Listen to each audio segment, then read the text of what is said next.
Took longer than I thought. Today, we just got tonkatsu. You know? I made a couple eggs to go with it. It's more of a donburi at this point in time, I suppose.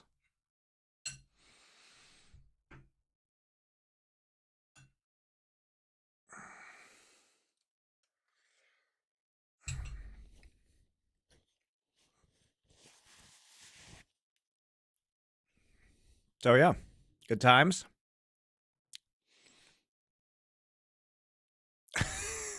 Your messages to T1 fans have been on FM Korea have been well received. I don't believe you. I don't believe you. I think they hate me. That's what I think. I do not believe you.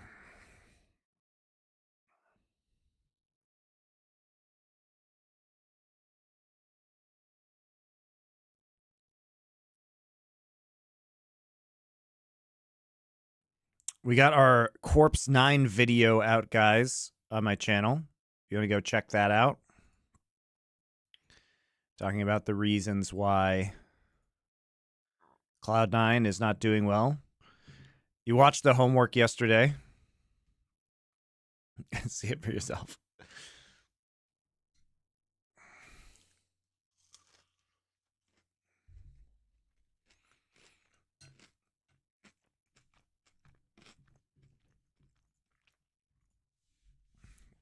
Thoughts on Travis losing his sole sponsor, Alienware? Yeah, that's a shame. You know, Seinfeld meme.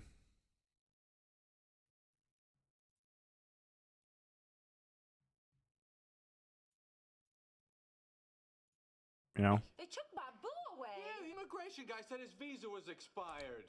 Poor Babu, everything was going so well for him. He had an apartment, he had a job. What a shame. The damage, unfortunately, has marred an otherwise fine automobile, rendering it virtually undrivable. Yes, well, that is a shame. Yes, a shame. That is exactly how I would put it. That's a shame. It's a shame that You know, it's a shame Tony got all banged up. he lost his only sponsor.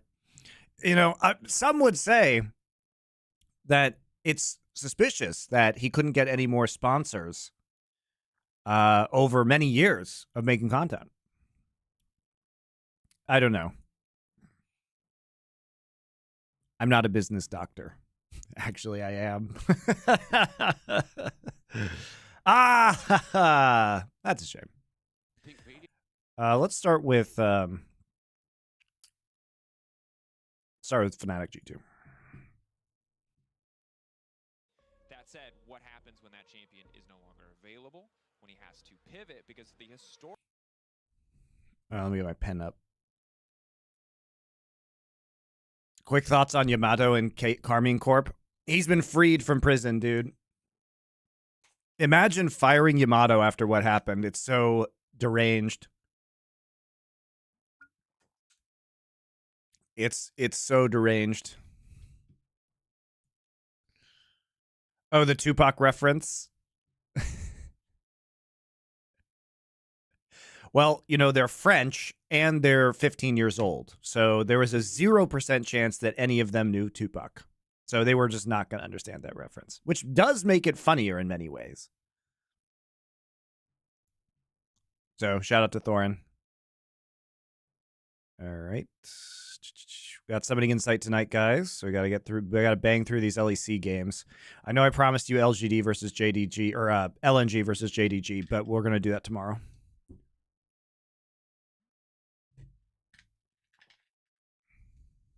They needed someone in the wreckage, and it wasn't going to be a French person. Or, in Targamas's case, some guy who speaks French.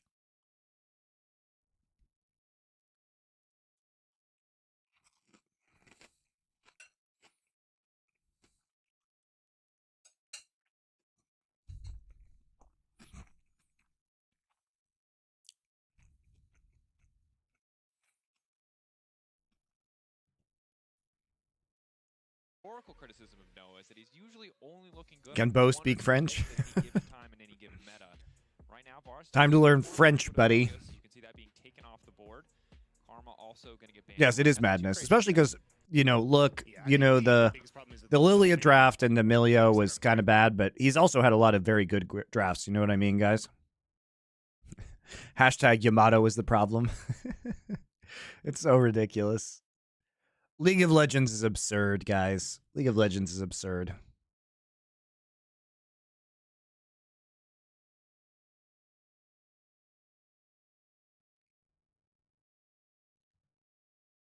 No, why is it like this?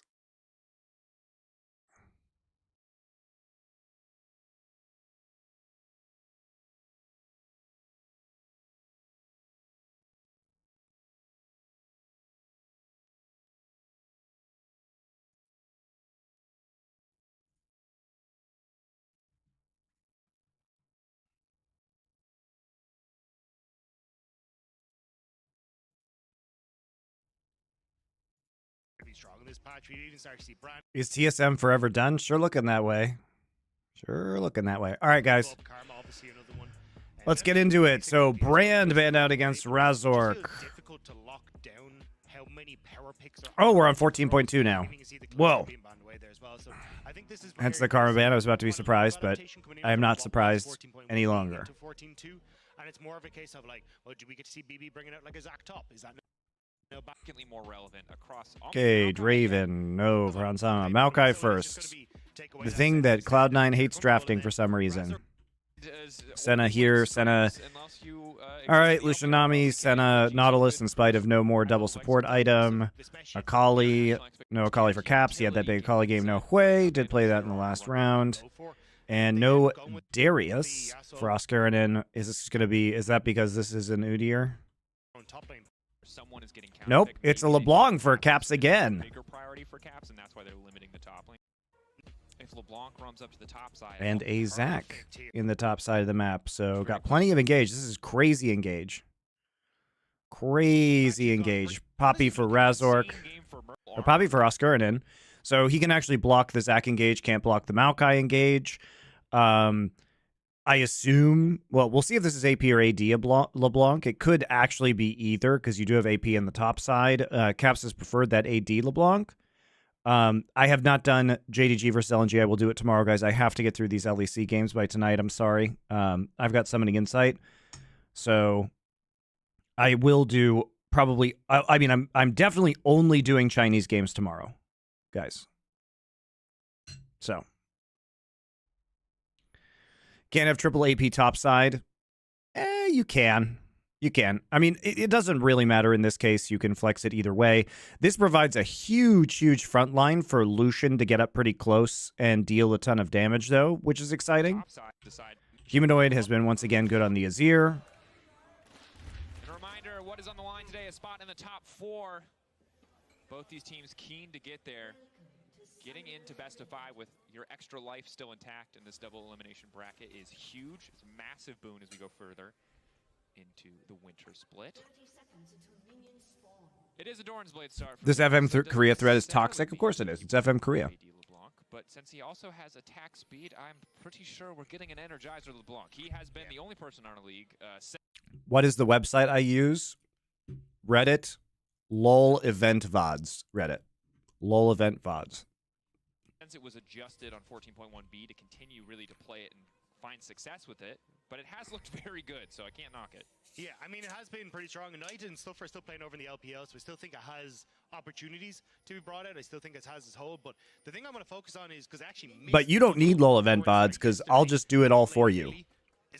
You know, all you need... You don't need LOL Event VODs. If you want to see all the good games, you just go to my Bangers Only channel. Why spend the effort when I will curate it for you? Why would you do that? Don't be silly. You're being silly. Taking your support item a little bit later, but it doesn't hinder you too much. It does mean that you just get a ton of opportunity to play aggro. Yep, double Dorans. You have to stack your support item so quickly now you don't have to worry about it. Thoughts on Koenig Rooker item? Mega broken. A little bit of damage now coming through, of course, with all that extra HP. Fnatic are favored on the all-in, but it can be a bit tricky to navigate. You highlighted it. You lose out on a lot of gold income for June, but you can buy that item a little bit later. The trade-off early power, but how will they leverage it? The bigger question. Yeah, but you're probably just going to buy it on the Senna here because that's what we've been seeing on this patch. You have that extra health to hit level 2, you look for the all-in. You've already got Can't wait for the this VOD so I can speed up the sped gameplay. Fair enough. I skip a lot. Already opting in towards the barrier as well means he'll have a little bit more protection. How long till we get a Tarkovsky movie on foreplay? Probably not that long, honestly. Caps and Humanoid just trading lots of autos here as well. Level 2 coming in for Caps a little bit later, but able to get the distortion for some extra damage. Hansama stepping up. Sidestep is nice on a potential route from Noah. A little unfortunate there. Jun ended up hooking the minion. So I think it was hook the minion into the root, and then that would have been maybe a very dead Lucian, but not quite the case a little bit early on. So not too bad as a start here. For G2 on the bot side, they're still going to be ramping up and hitting their spikes nice and early. If they're able to stay and kind of hinder the early game aggression that this double Doran's buys. But if we look towards the rest of the map, both junglers making their way down here. Looks like they are both going to go for full clears, so maybe a bit of a scrap over. Yeah, Doran's ring start onto the Lucian for mana regen. Control over mid lane, and you look towards the control that Hans and Mickey have in the bot lane now, especially when they toss over to level 3. It's going to be a little bit more difficult to try and win out on this bot side. Yeah, will get tricky to navigate. And again, Lucian and Nami, kind of the champions that one item especially is where they really start to feel super oppressive if you're able to leverage your advantage. A lot of teams haven't been able to find that advantage early on. Now, the good news for G2, of course, is they're not in the situation that we saw yesterday for pretty much even CS right now. 19 to 11, but there's 7 in this wave. To kind of be able to dictate the pace of this lane to a certain degree until Razork chooses to show his face. Not going to get very many of them, though, actually. Sitting pretty comfortable. It is Doran's ring start for Lucian. Okay, Razork here, level 4. Flash on the hook. Flash out. Yike on the way in. Chance for a counter engage here. Flash in for W. Oh, nice knockback. Trying to finish out jump before the fight gets kicked off, and Hansama getting locked in by the hook. The heal now coming through, just still in for just a brief moment. Oh my god. Oh no, it's a train wreck. Well, is it? Razork doesn't have flash. That's how I can get over the wall. All right. The dash. Messy exchange on the bottom side, but 2-1 in kills. Bit of a miscommunication from G2. Hansama dashed forward onto Noah to try and kill him, whereas the rest of G2 were trying to turn on towards dash on to other members. So at the end of the day, it means that you're still have to bring it back here as G2, as Oscar and taking a little bit of a worse for wear. Ganking mid here for Razork as well, though. Yeah, not going to amount to too much. Yike is, of course, covering in the area. Caps does have to be careful because of the burst damage of Xin, but while Razork doesn't have to be scared at this point, Caps can certainly just continue to be a nuisance. Good read from Razork, though. It was like, why is Caps sticking around? There has to be a jungler here nearby, so ends up just backing away. Gonna start moving down towards his bot side again, just to get some vision control, and I imagine just to cover this push on bot lane, because you can kind of see where the wave is at the moment. Fnatic have control of that, so gonna just try and keep that freeze there. And at least having your jungler down there means you don't have to worry about anything else. But you can see here, so Mickey forced the flash, and I don't mind this at the get-go, like you forced Jun into the overextension. But look, Hans goes on to Noah. It's actually a really good flash. Other members of G2 are starting to move over towards Jun, who has no flash. So even with the barrier, the heal comes through on Jun, which means that Hans has to overextend. And Yike just barely keeps him alive, but it still ends up being valuable. Sad that Maokai is made out of paper at the start of the game. Jun as well. So it is a big trade for G2. Barely Hans goes on to Noah, while the having your jungler down there means you don't have to worry about anything else. But you can see here, so Mickey forced the flash, and I don't mind this at the get-go, like you forced Jun into the overextension. But look, Hans goes on to Noah, while the other... Yeah, I mean, he obviously shouldn't be going on to Noah here, because no one has to walk through the minion wave anyway. G2 are starting to move over towards Jun. Probably be a very different story if he actually stepped up here faster. The heal comes through on Jun, which means that Hans has to overextend. And Yike just But it's okay. I mean, it's still a favorable trade. Mickey played that well. Being valuable for G2 in the end. Like, they get Noah, they also get Jun as well. Jun, which means that Jun into the overextension. But look, Hans goes on to Noah, while the other members of G2 are starting to move over towards Jun, who has no flash. Also, Noah flashing over the wall here. I mean, this is just how this guy plays, but that's no bueno. Barely keeps him alive, but it still ends up being valuable. That's for no G2 bueno. in the end. Like, they get Noah, they also get Jun as well. So it is a big trade for G2, just a little messy on the get-go. Yeah, and I think they're fortunate that Noah decided to flash in to kind of... Yes. From his perspective, Noah misplayed that. Turn the trade, but Hansama getting out of sight just in time. Could have been much dicier, but Senna, because she, I would say in that context, overcommits. Obviously, hindsight is always going to be 20/20, but not really able to get more since Noah ends up giving his life when he had already gotten out for free, essentially. But wanted to trade back, and it makes sense. Always good to kind of stymie the early... What am I eating? I'm eating Donkatsu, which is the Korean katsu don. That's pretty unoptimal, but in early earlier, It's a fried Mandate's pork always gonna be a cutlet, big thing. but I made it more like a Dunbury bowl because I added a couple eggs to it. Up here, bubble connecting, stopping the fall. Well played from Mickey. Yeah, I think like your Nautilus can actually do quite a bit with gold. He ends up in a pretty decent spot. So I'm not surprised to see the Senna kind of opt in towards the fasting Senna, but Yeah. Here we go. Another route coming in. Razork on the way forward. When it comes lightning does connect, but Razork doesn't want to fully go in on the play. Caps continuing to trade with Humanoid. So hard for Humanoid to do anything of his own volition in this lane. Kind of has to wait for Caps to kick things off. Always tricky to get aggressive against LeBlanc. Yeah, especially because a lot of the Azirs now aren't opting in towards, because you're not going Lost Chapter early. You're not going for like a Ludens or a Leandri's, what used to be it's always Nashor's Tooth first. So we end up with, if you spend a lot of mana on your Q to try and maneuver those soldiers around, you just boom incredibly quickly. So it makes things a little bit easier for Caps in this matchup. And he's just having a field day with it. And even then, it only starts to get worse as you start to get those energized stacks off, because you W in, get auto, you hop back out. It's really annoying. I mean, you've got a champion who, in AD LeBlanc, who, yes, obviously wants to use her abilities for wave clear and to optimize her trades, but Azir is entirely reliant on them for damage as well, which the AD LeBlanc is not. So, always just going to feel easier to be on the LeBlanc side of these trades, at least until there's more items under the belt of the Azir.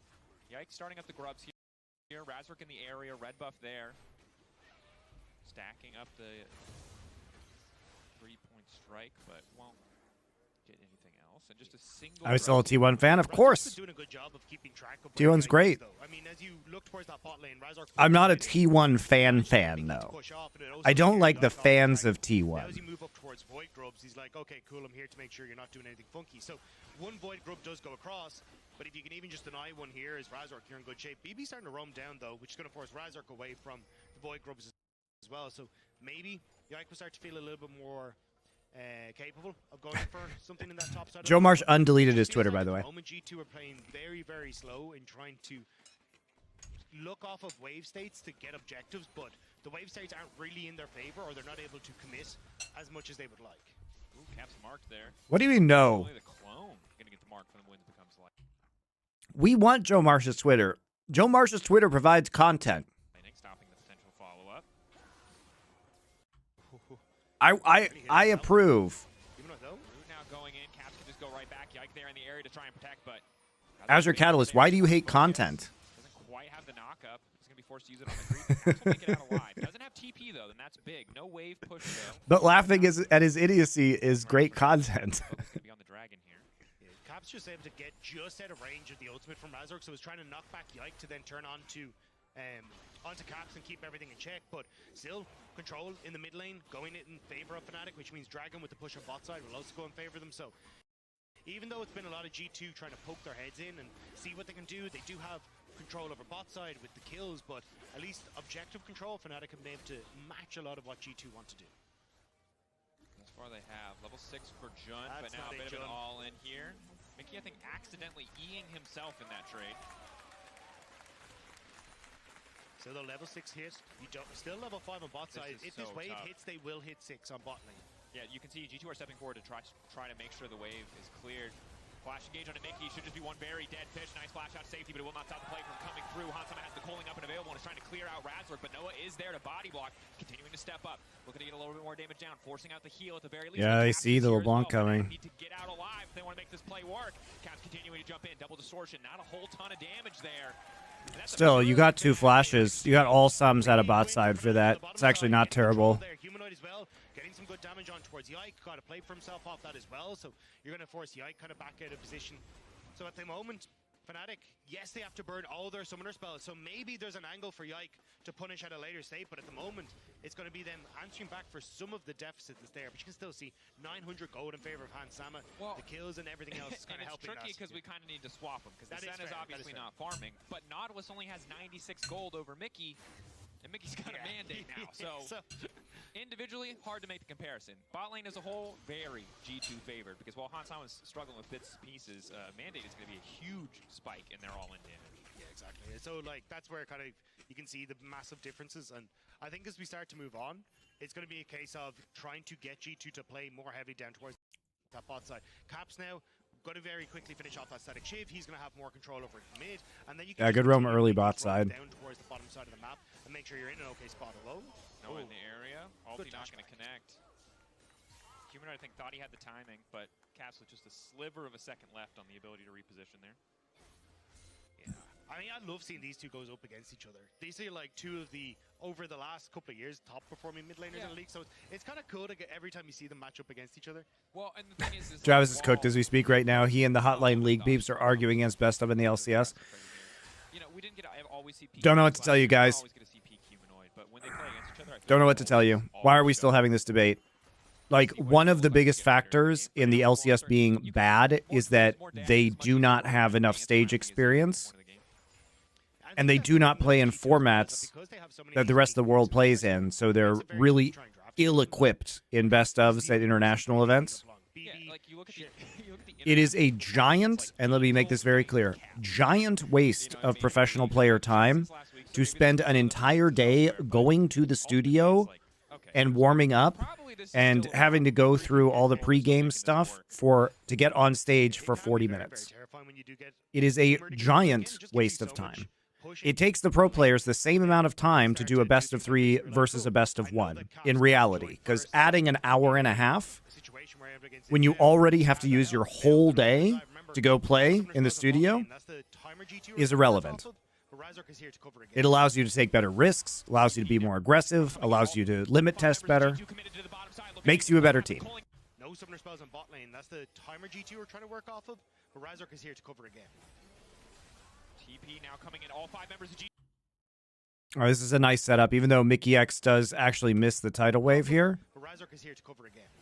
You know, what's interesting about this is that it's very hard to dodge both angles as they come in. It's a lot harder to block the Maokai ult as a result of this.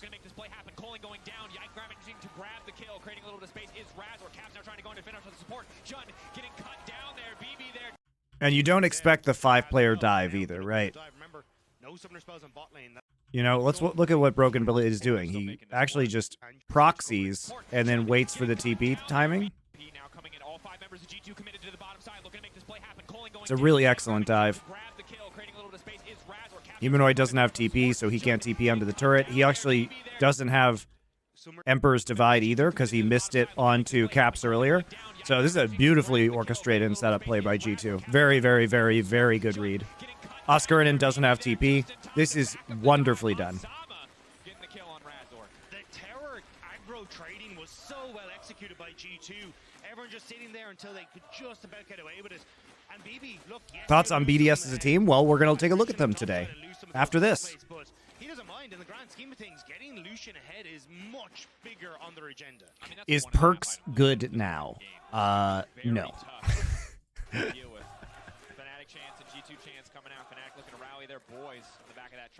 What I don't understand is why the reason that all leagues don't play the same amount of games, because, guys, it's money. It costs more money to open and staff the LCS studio more days a week. They do not have viewers. They do not have big sponsorships. Wasn't able to really get into it. Now watch Mickey. He tanks 2 shots. Then you get Yike who takes up aggro instead. Yeah. He just plays on the edge of it. Beautiful tower. I mean, this was a really nice dive, guys. Everyone kind of knew how much damage they could It's really well executed. The timing is very good. Excellent macro play around TP and proxy farming. Very, very good. Tier 1 sub to I Will Dominate. Thank you, Anonymous Gifter. Roman popping off is the best part of the coach cams in G2. So far, 3 grubs for the side of G2. Kind of surprising when you saw the first one went down, but they were able to grab all 3. Fnatic. Papa Smithy said it costs LCS $100K to turn on the broadcast. Yeah, you know, they didn't have to put it in Los Angeles. They made that choice. They made that choice. Just be a general nuisance. I think, though, this is where you start to have issues here for Fnatic, because with how far ahead this Lucian is, he's going to become a major issue on side lanes, which is why they're starting to rotate him around in, hey, we can start to play towards the Ike with him. Well, get Void Grub's moment, but immediately then start to push mid with the LeBlanc, lean that pressure in towards top side, take top tower, rotate them back to bot as Dragon's a big spawn. Fantastic, we can work off. Just move it to Little Rock. This is where you're just going to keep playing back and forth. Dude, I would love to see all of the people who work LCS be forced to live in Little Rock. That would be the funniest shit of all time. respecting the delay on last embrace to come through. Bit of a question mark. Captain Flowers and Kobe just chilling in Little Rock, Arkansas. It feels like. It was only a 3-level difference, so Yeah, I mean, it's level 8. Like, yes, Jun has been farming, but don't. One of you has a Sunfire Cave and is level 11.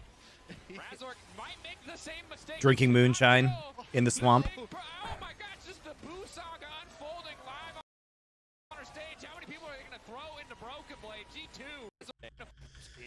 hey, we can start. Though this is where you start to have issues here for Fnatic, because with how far ahead this solution is, he's going to become a major issue on side lanes, which is why they're starting to rotate him around. In, hey, we can start to play towards the Ike with him. Well, get Void Grub's moment, but immediately then start to push mid with the LeBlanc, lean that pressure in towards top side, take top tower, rotate them back to bot as Dragon's about to spawn. Fantastic, we can work off of that as well. So this is where you're just going to keep playing back and forth around the map based on what objectives are coming up. So with Dragon being more valuable, Right. oh, hang on. They're going for the all-in. Noah on the way down. So tonight, Dies in the process. just free. Noah doesn't have reliable CC to stop the E outs. Broken Blade going to flash to safety. Was respecting the delay on last embrace to come through. Bit of a question mark. Jun and Noah so good yesterday, but just a little bit off today, it feels like. Okay. 3-level difference, so Yeah, I mean, it's level 8. Like, yes, Jun has been farming, but don't. One of you has a Sunfire Cave and is level 11. Broken Blade just healing up massively. Razork sprinting it? What the fuck are they doing? How many people are going to throw into Broken Blade? G2 rinsing, repeat on the bot side dive. What are they doing, guys? BB base. I mean, look how pink and luxurious he is. How could you try and turn that down? Looks like He's a just piece of sitting there, you know? bubble. Exactly. So a non-menacing. Please talk about Yamato. Of course we will. Almost solo kills enemy jungle in sport. Oscar, nice plays here. Does pick the wrong caps though, so won't have the kill. Caps just standing back to clear the wave out here. So decent lane assignments coming in from G2. Oscar has just not been able to get involved thus far, and it's crushing because in the team fight, in terms of what pop you can bring, you know it's a lot, but just hasn't had the opportunity. No, you don't want it in California because The it's thing too is, like, Noah's expensive. now so far behind that when you look at Like, it's just the cost of living is too much, and like the taxes and all the bullshit. You don't want it there. You want it. You want LCS in like fucking Texas, man. That's where you want it. But he hasn't really been in a position to Incredibly put a lot of cheap, gold this game. no taxes. And I think Fnatic are no strangers to this position. Noah's had good games, and he's had kind of mediocre games. And Humanoid has been really the rock in terms of carry potential for this team. Atlanta would make sense because they have. I assume they're filming tax breaks. That that's why all the Marvel movies are made there. Those might apply to live production as well. We'll just have to see. I'm not sure about that, but it would make sense if they did. Against his composition, a lot of short range, highly mobile. Yeah, Vegas would be another good place. Hans stepping in, the hook going a little bit wide. Big chunk, big trade. Razork now coming in to cover. When becomes lightning, will not connect. Wave going in. This could be bad. Razork might find himself in trouble very quickly. Hans does a lot of damage. Humanoid jumping into the mid lane. Razork left all on his lonesome to try to 1v1 Hans. Razork? Not a 1v1. It's a 4. Razork? Might find himself in trouble very quickly. Flashes. Does a lot of damage. Dodges bubble. Dash over wall. Hits W. Ease over. Ints. It's a 4v1, and G2 win those. And G2 are just much more willing to teleport in Broken Blade for these fights. Again, they're playing it that bot side. You're overextending, and Humanoid now going to feel the brunt of this. Calling coming in. Ooh, Zach not quite able to get the additional auto attack after the Q. Force Humanoid back. Oscar gets the TP. It's going to take a lot of time to kill Oscar.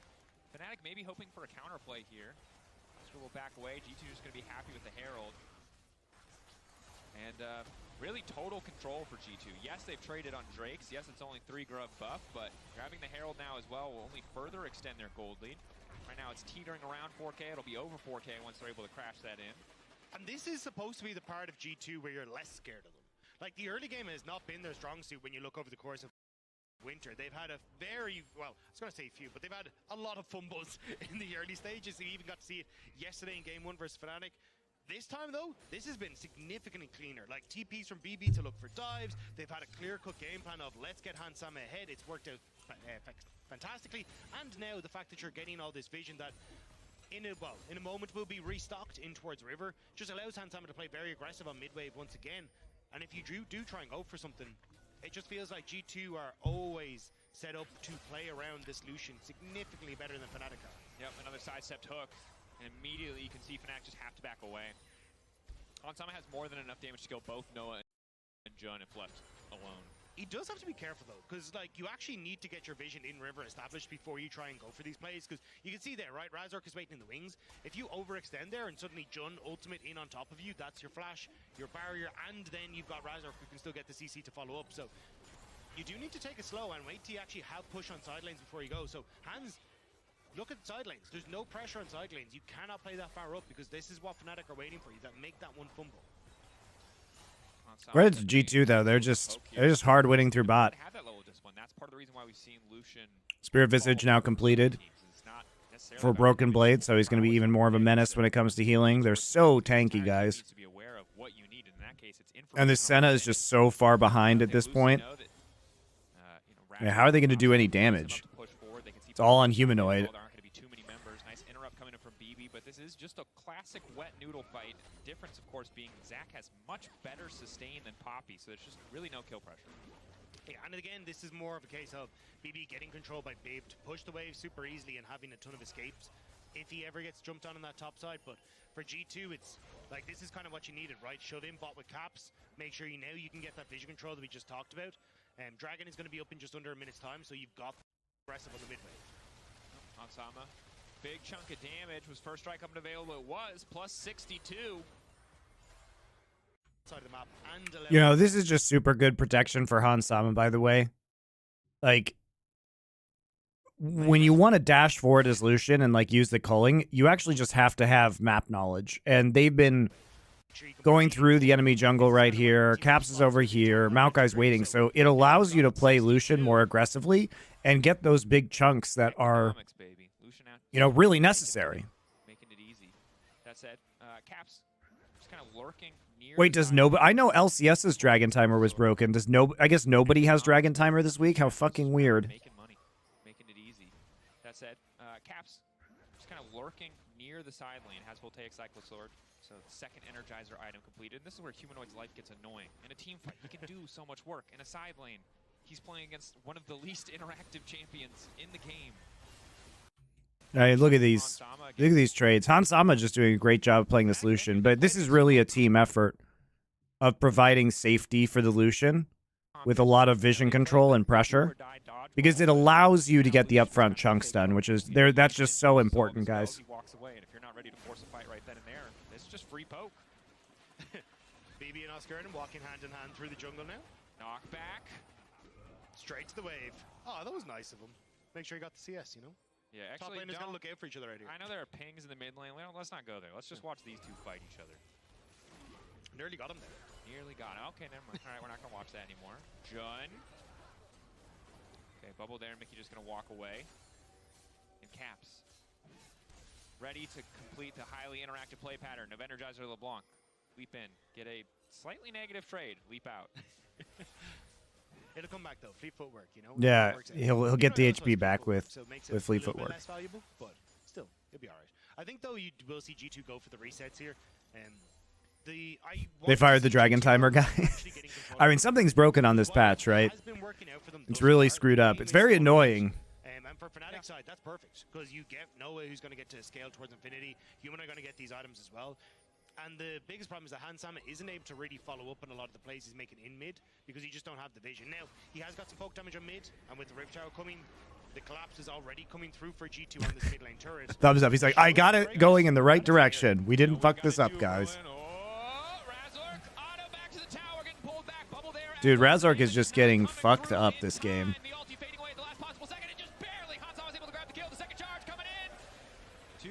You know, the Zach Maokai just allows this Lucian to play so far forward and just maximize Lucian damage. This comp is very, very good. And they played it beautifully. I mean, this is a great game from G2, honestly.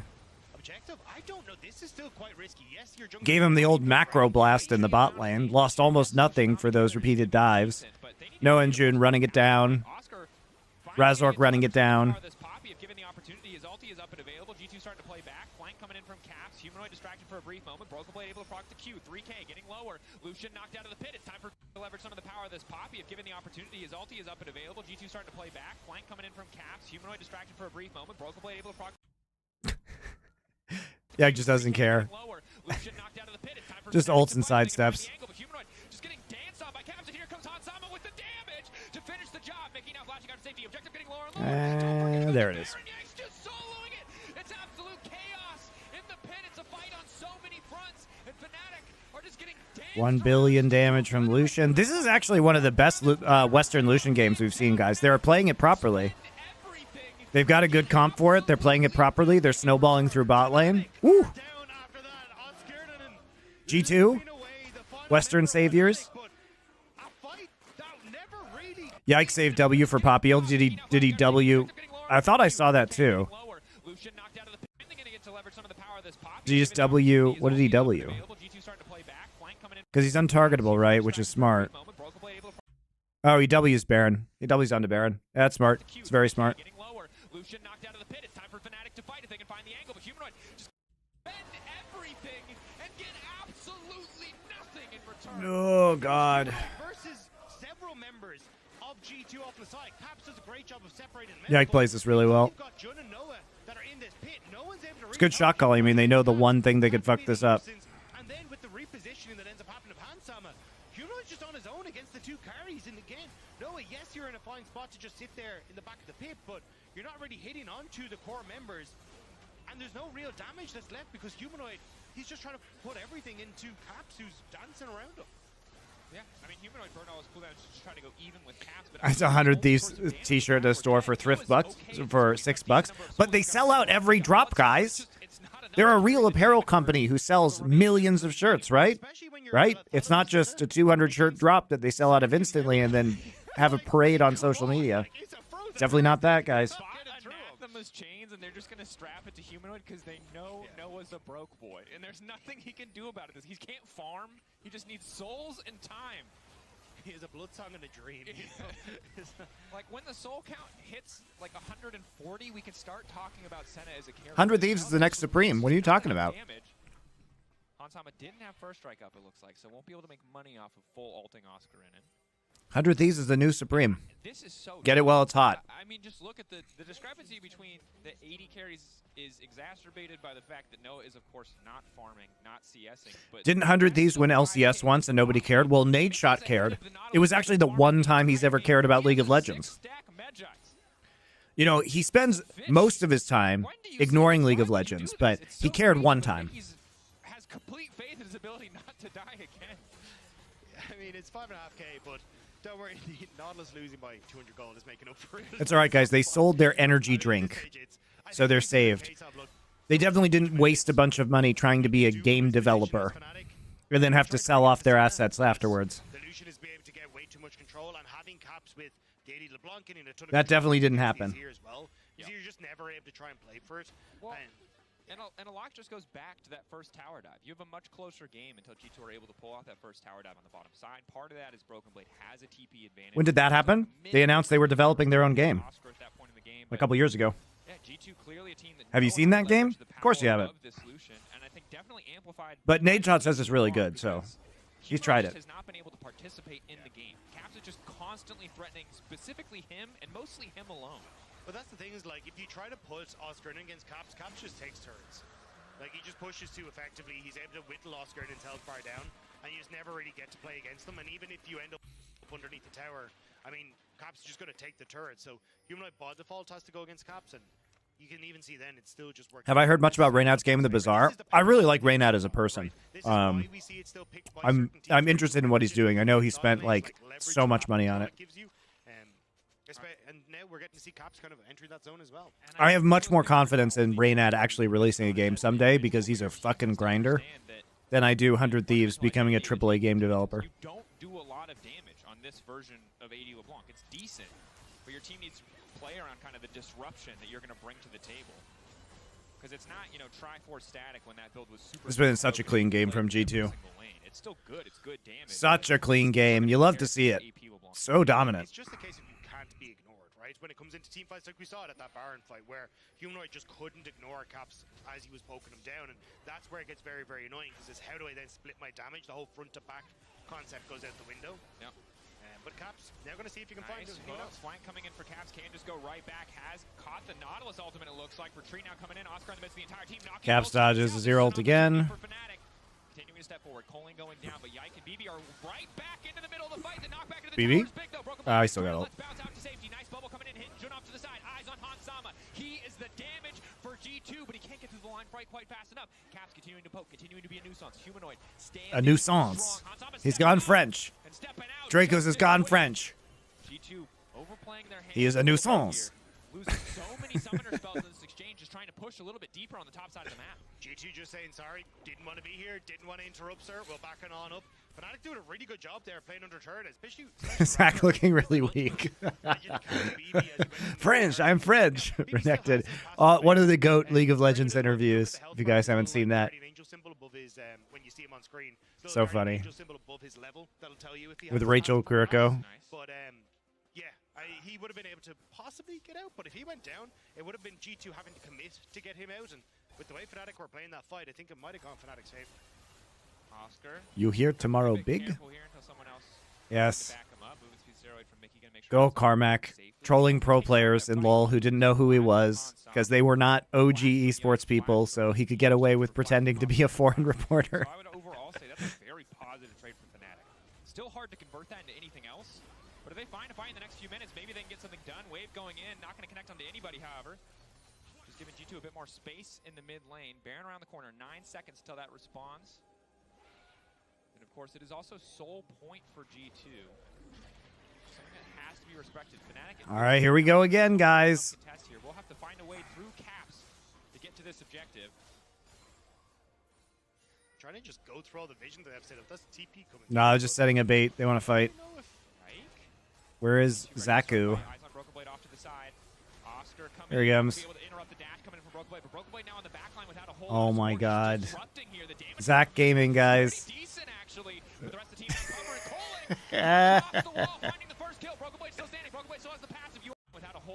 Yeah, he gets Poppy ulted.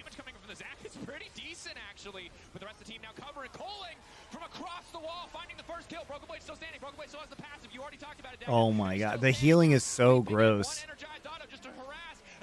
They can't even kill his blobs. Not much to say about this one, guys. This one was won and in the bot lane super early on, and then G2 just executed a really good snowball. They might just have to settle for an inhibitor tower, but it's a clean fight from G2. They're trying desperately to keep this one going. They see it, but I think they're just going to back away, be happy with the turrets. They know it's playoffs. They know this is serious business, and a quadra kill 10-0. Yeah, close game, guys. For Hansama on this Lucian, G2 are smurfing on this pick. And this is exactly what everyone thinks to themselves in their head when they lock this pick in. This is what people are seeing in scrims, and we're finally seeing it on stage. Potentially the second Lucian win in the LEC. Feeling pretty much like this one is done and dusted. For G, all similar for Hansama. Up the desperation stop here. They ult out Maokai, but not until Maokai is ulted, so it doesn't matter. Because the game is over if they lose this fight, even if they get Drake. And there we go. Game is over. All right. Well, we didn't learn much about G2 there. We'll keep it up for game 2, but before that, we'll be taking a very short break.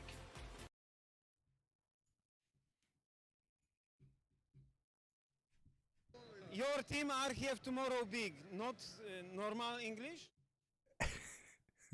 You are Dignitas Pro Gamer, yes? Correct. My name is Scar, I'm on Team Dignitas, and yeah. And you here for Extreme Masters? Right. He's wearing a Pure on his shirt. And We were talking about Pure on yesterday. that's two best map ever. What? Dust 2, best map ever. That's two. Yeah. Best map ever. Yeah, it's pretty cool. I don't have much to say for that, yeah. Why? You pro gamer. Wait, what did you ask? I'm confused. That's two. Best map ever. What's Dash 2? Oh my God. Dash 2? Oh, Counter-Strike, yeah. Oh, he finally gets it. Dash 2, it's awesome. Yeah, best map ever. Yeah, I agree. I love that map for Counter-Strike. It's an awesome map. I don't have anything to say. Like, I like playing Counter-Strike on that map. And your team are here tomorrow big? No, we're out. We couldn't go on. We just No. Your team are here tomorrow big? we'll be here. but we won't be playing. Your team are here tomorrow, big. I don't know, sir. I don't know what you're saying. Your team Dignitas are here tomorrow, big. We aren't here. No. Team Dignitas, yes. Yes. Team Dignitas are here tomorrow, big. Dude, I miss old esports. It was so much more fun. Holy shit. We're not big. We're not big. We No. Team Dignitas are here tomorrow, big. Can someone help? I have no idea what you're saying. Did I react to this in esports cringe vid? I don't think I don't know so. what you're saying. Your team are here tomorrow, big. Well, our team will be here tomorrow. Our team is.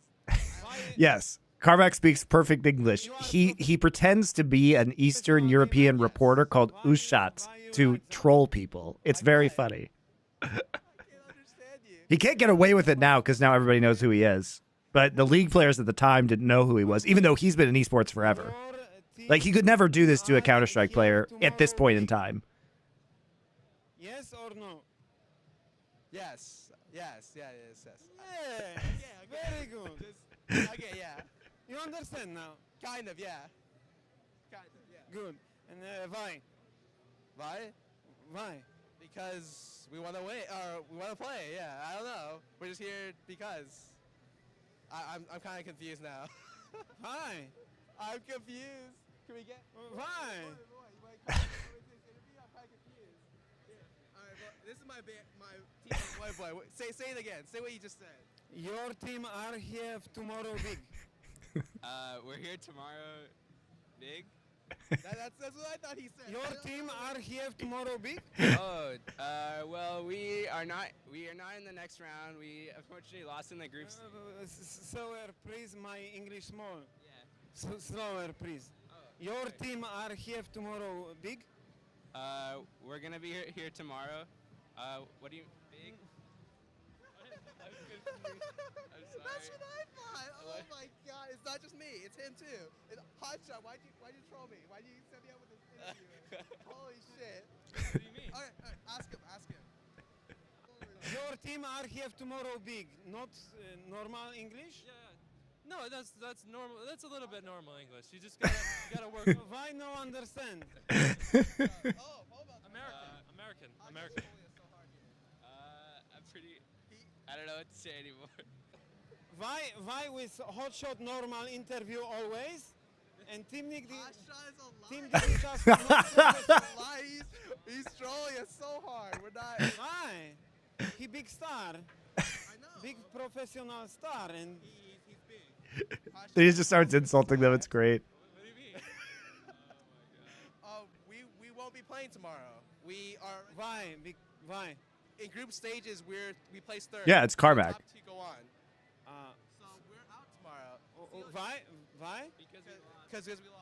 We lost to CLG and Fnatic. This is why he said it. Yeah, he just wanted us to say it. He's gonna kick that clip. I will get you back. What is explain? What is going on? That's right. They're not used to European interview. But why you laugh? Why you laugh? Hotshot's a very funny guy. No, I know OD Team Dignitas, yes? I know I like how Carmack just gets increasingly aggressive in these interviews to make them feel really uncomfortable. Like, he just starts pretending to be mad. It's so funny. Funny? Me funny? Yeah. This interview very funny? Yes. Why? I'm a professional. Very funny. I try to job. Very funny interview, yes? Hey. Stupid. Very funny to you? This is funny. Yeah. He professional always. OD always professional. I tried. You first event? Funny. Stupid interviewer, Ukraine funny to you? No, I just think it's a funny interview. Why? I told you why. My English small but funny? Yes. If your English is small, it's funny. He understand my English and He's you know. lying to you. No, I understand. You understand, so you're not professional. Why? Why? I've explained to you everything. What do you want from me? Like, I already talked to you. I explained that we weren't going to be here tomorrow. We're not playing tomorrow. and we're not gonna go big tomorrow, or whatever you said. I'm sorry, I don't know what else you want to say. George, you think I should believe them? I don't think you should believe them. George is such a. It's too funny. All right, next game.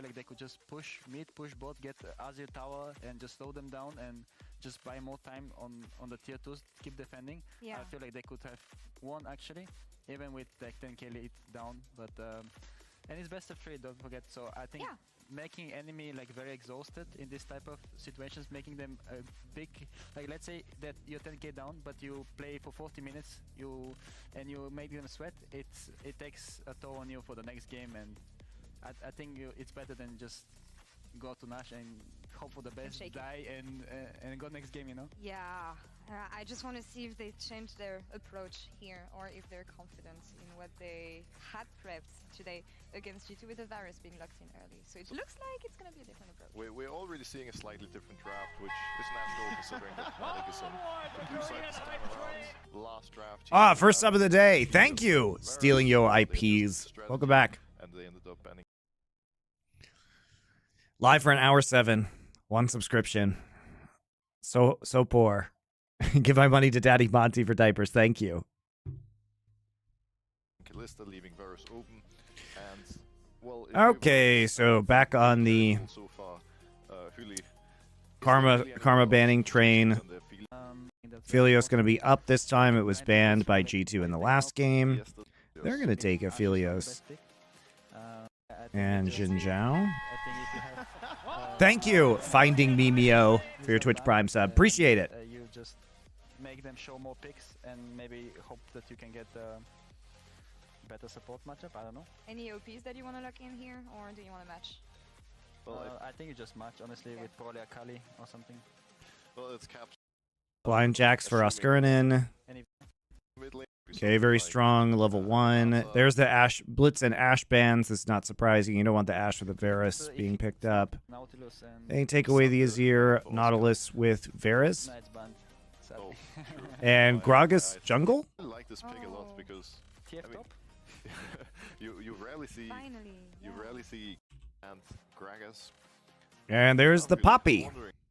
But it's gonna be Jack's jungle. Okay. But it's still like so hard to teamfight against Pop. Come back. I would be rather the Stopping the potential Nautilus hook or Jack's Leap Strike engage.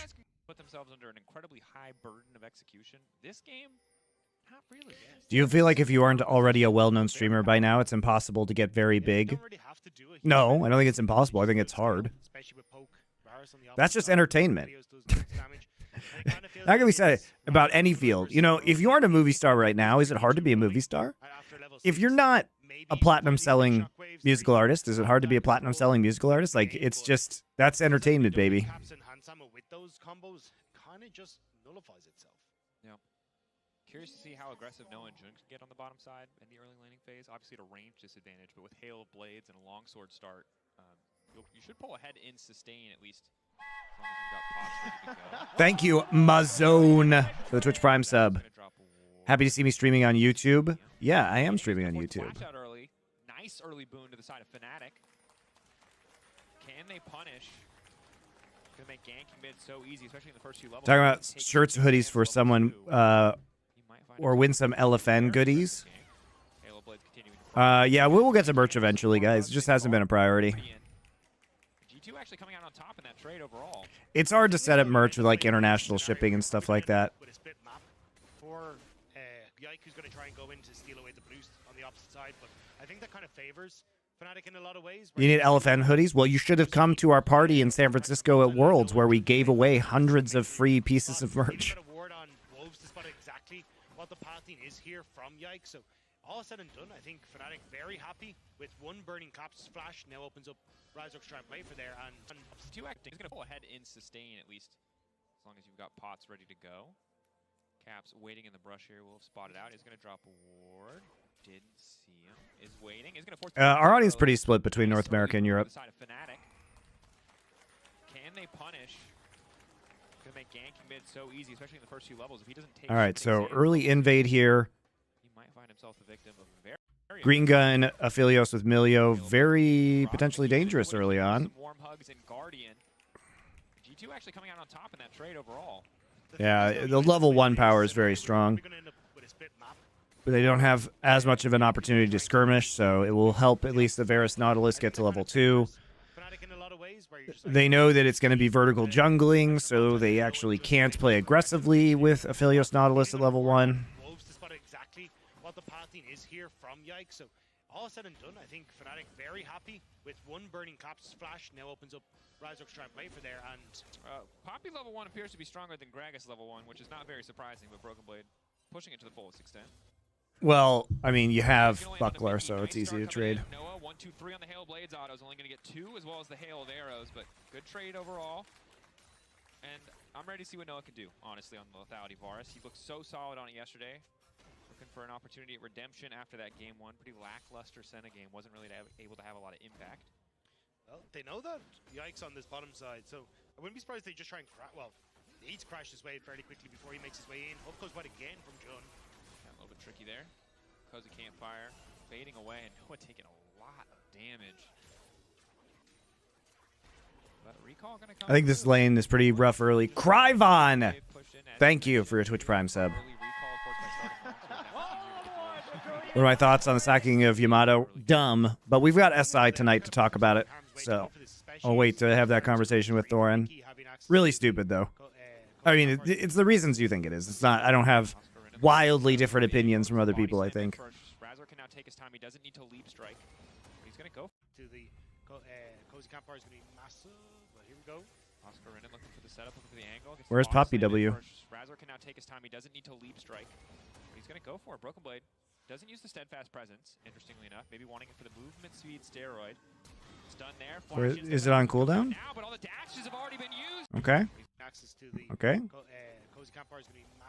I guess it was on cooldown, guys. That's my guess. It has like a 20-second cooldown at level 1. Having access to the Cozy Campfire is going to be massive, but here we go. Oscar Renan looking for the setup, looking for the angle. Gets the body slam in first. Razor can now take his time. He doesn't need to leap strike. He's going to go for it. Broken Blade doesn't use the steadfast presence, interestingly enough. Maybe wanting it for the movement speed steroid. It's done there. Flash in. Steadfast presence comes out now, but all the dashes have already. I mean, it does seem weird that he would be extended that far with no W at 3 minutes, 30 seconds. Martel Boss 08. Thank you. But if you can build a big enough lead for Razork and Oscar Renan by going top, that is one way to snowball this game out of control.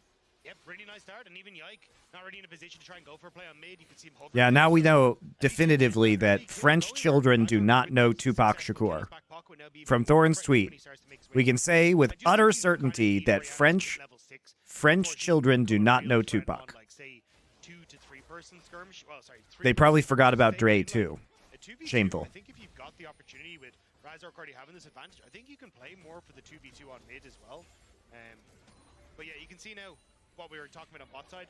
Without having that push fully on bot side, there's a massive wave now crashing. So you probably just see Hansama and Mickey. I was going to say reset here. You really want to get that off. Because Rated Dirk already picked up for Noah off his reset, so yeah, they're just going to back it up. Yeah, so Fnatic bot lane able. They don't know who taught them to smoke trees, you know? It's sad. Similar, but they will back with more gold than Fnatic had at the time. So one of the potential cons of national teams? No.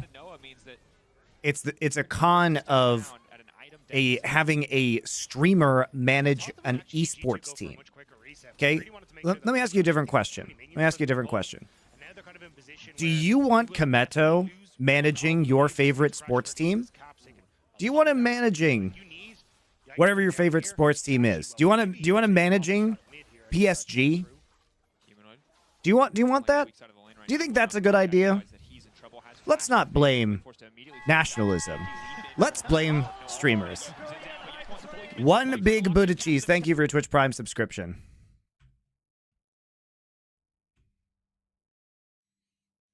The weak side of the lane right now. Will now spot Yike, realize that he's in trouble, has flash advantage, will be forced to immediately flash out to safety, leap in from Razork. No ulti coming in yet from Zinzao, but Yike wants to fully commit to the play, trying to lock down Caps. In the meantime, Humanoid still standing. Oh, just barely living, and Yike knocks down Humanoid. You hate to see it. He flashed. Okay, let's go over this. So remember, Caps still doesn't have flash. from the play earlier on. Humanoid speeds up with W. Yike E's to him. Comes back, walks through slow field. Razork comes in. W, flash into Q3, so that's his third auto for the knockup. But, you know, he doesn't have red buff or anything, so he's operating off of W slow right now. And guess who has El Biscuito? He's got shield, he's got pot, he's got biscuit. Feels bad, man.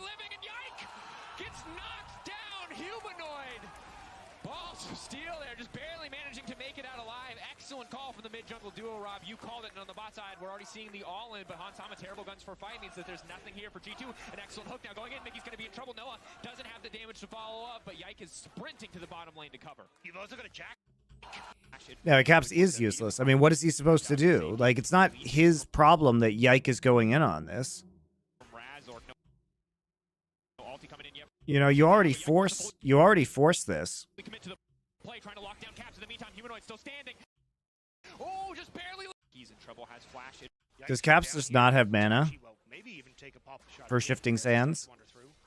Humanoid playing to the weak side of the lane right now. Will now spot Yike, realize that he's in Because trouble. it should be up, right? Forced to immediately flash out to safety. Leap in from Razork. No ulti coming in yet from Zinzao, but Yike wants to fully commit to the play, trying to lock down Caps in the meantime. Because he spawns a soldier. Humanoid still standing. Oh, just barely living, and Yike gets knocked down. Humanoid. No ulti coming in yet from Zinzao, but Yike wants to. I don't know why he's walking into the leap strike. That's just weird. I don't know. Pretty badly played by everybody. I think Caps was looking at Yike there and just walked into the stun. Caps dying healed Oriana. Yeah, Triumph. No ulti coming in yet from Zinzao, but Yike wants to fully commit to the play, trying to lock down Caps in the meantime. Humanoid still standing. Oh, just barely. Yep. Yikes. Yikes, Yike. Balls of steel there, just barely managing to make it out alive. Excellent call from the mid-jungle duo, Rob. You called it, and on the bot side, we're already seeing the all-in, but Hansama, terrible guns for fight. Oh, is it a level up? Maybe even take a pop shot at Zork. No balls of steel. Was it a level up? But Yike wants to fully commit to the play, trying to lock down Caps in the meantime. Humanoid still standing. Yeah, it'd be weird if Ori was running Triumph, so it's a level up. You guys are right. Oh, man. If Caps doesn't die there, then Yike actually just gets that kill. And they trade 1 for 1. Oh, boy.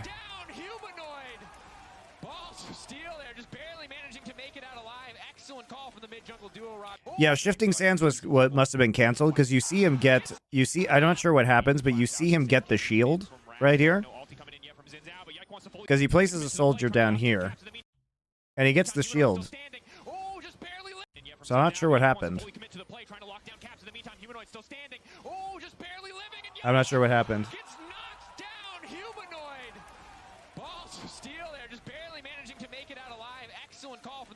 Jax blocked it. Did he just body block it? It was close. Lockdown Caps in the meantime. Humanoid still standing. Razork, no ulti coming in yet from Zinzao, but Yike wants to fully commit to the play, trying to lock down Caps in the meantime. Humanoid still standing. Oh, interesting. Barely living, and Yike gets knocked down. Humanoid. Balls of steel there, just barely interesting. Make it out alive. Excellent call from the mid-jungle duo, Rob. You called it, and on the bot side, we're already seeing the all-in, but Hansama, terrible guns for fight means that there's nothing here for G2. An excellent hook now going in. Mickey's going to be in trouble. Noah doesn't have the damage to follow up, but Yike is sprinting to the bottom lane to cover. Yeah, Jack's body blocked it. I think you guys are right. Good bomb from Skirnan. Back there, flash out. Broken Blade getting lower. Oh, Skirnan just doesn't quite have the damage, but just like that, Fnatic explode into this game. 2 seconds onto his body slam. He wants to try and go for the E-flash, but Broken Blade running for the hills. Not going to be able to follow him up, but gets BB off the wave and zones him away. So nicely done at least by Skirnan to get control on that top side.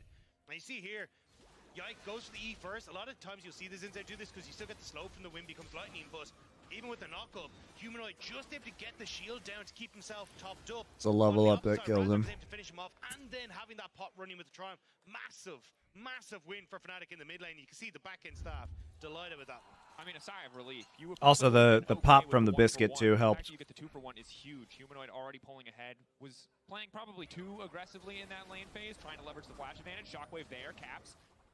In the worst end of this trade, Humanoid continuing to step forward, but takes a few extra soldier autos. Mickey there to cover with a cozy campfire. Not a ton of healing, but will mitigate some of the damage. I do like it though, because when Humanoid, all he wants to do is try and push Caps out of the lane, or at least push him back, so they can look for the fight, or they can try and go for Dragon. But unfortunately, with that cozy campfire and just the pots that were available to Caps, he's going to be able to keep himself nice and topped up on the health bar. So G2 will still keep control on that bottom side of the map for the moment. So instead, looks like Razor going to go for an invade and see if he can just play off the push that Humanoid has in mid instead. Yep, Humanoid playing to the top side where he's got Razork there to cover. And with Lost Chapter in his back pocket, should be that much easier to keep the wave pressure in his favor.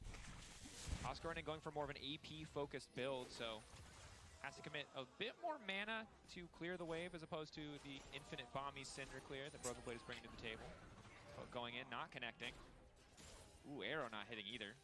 Definitely not an ideal trade. John has to be careful about stepping up too far. Broken Blade all on his lonesome.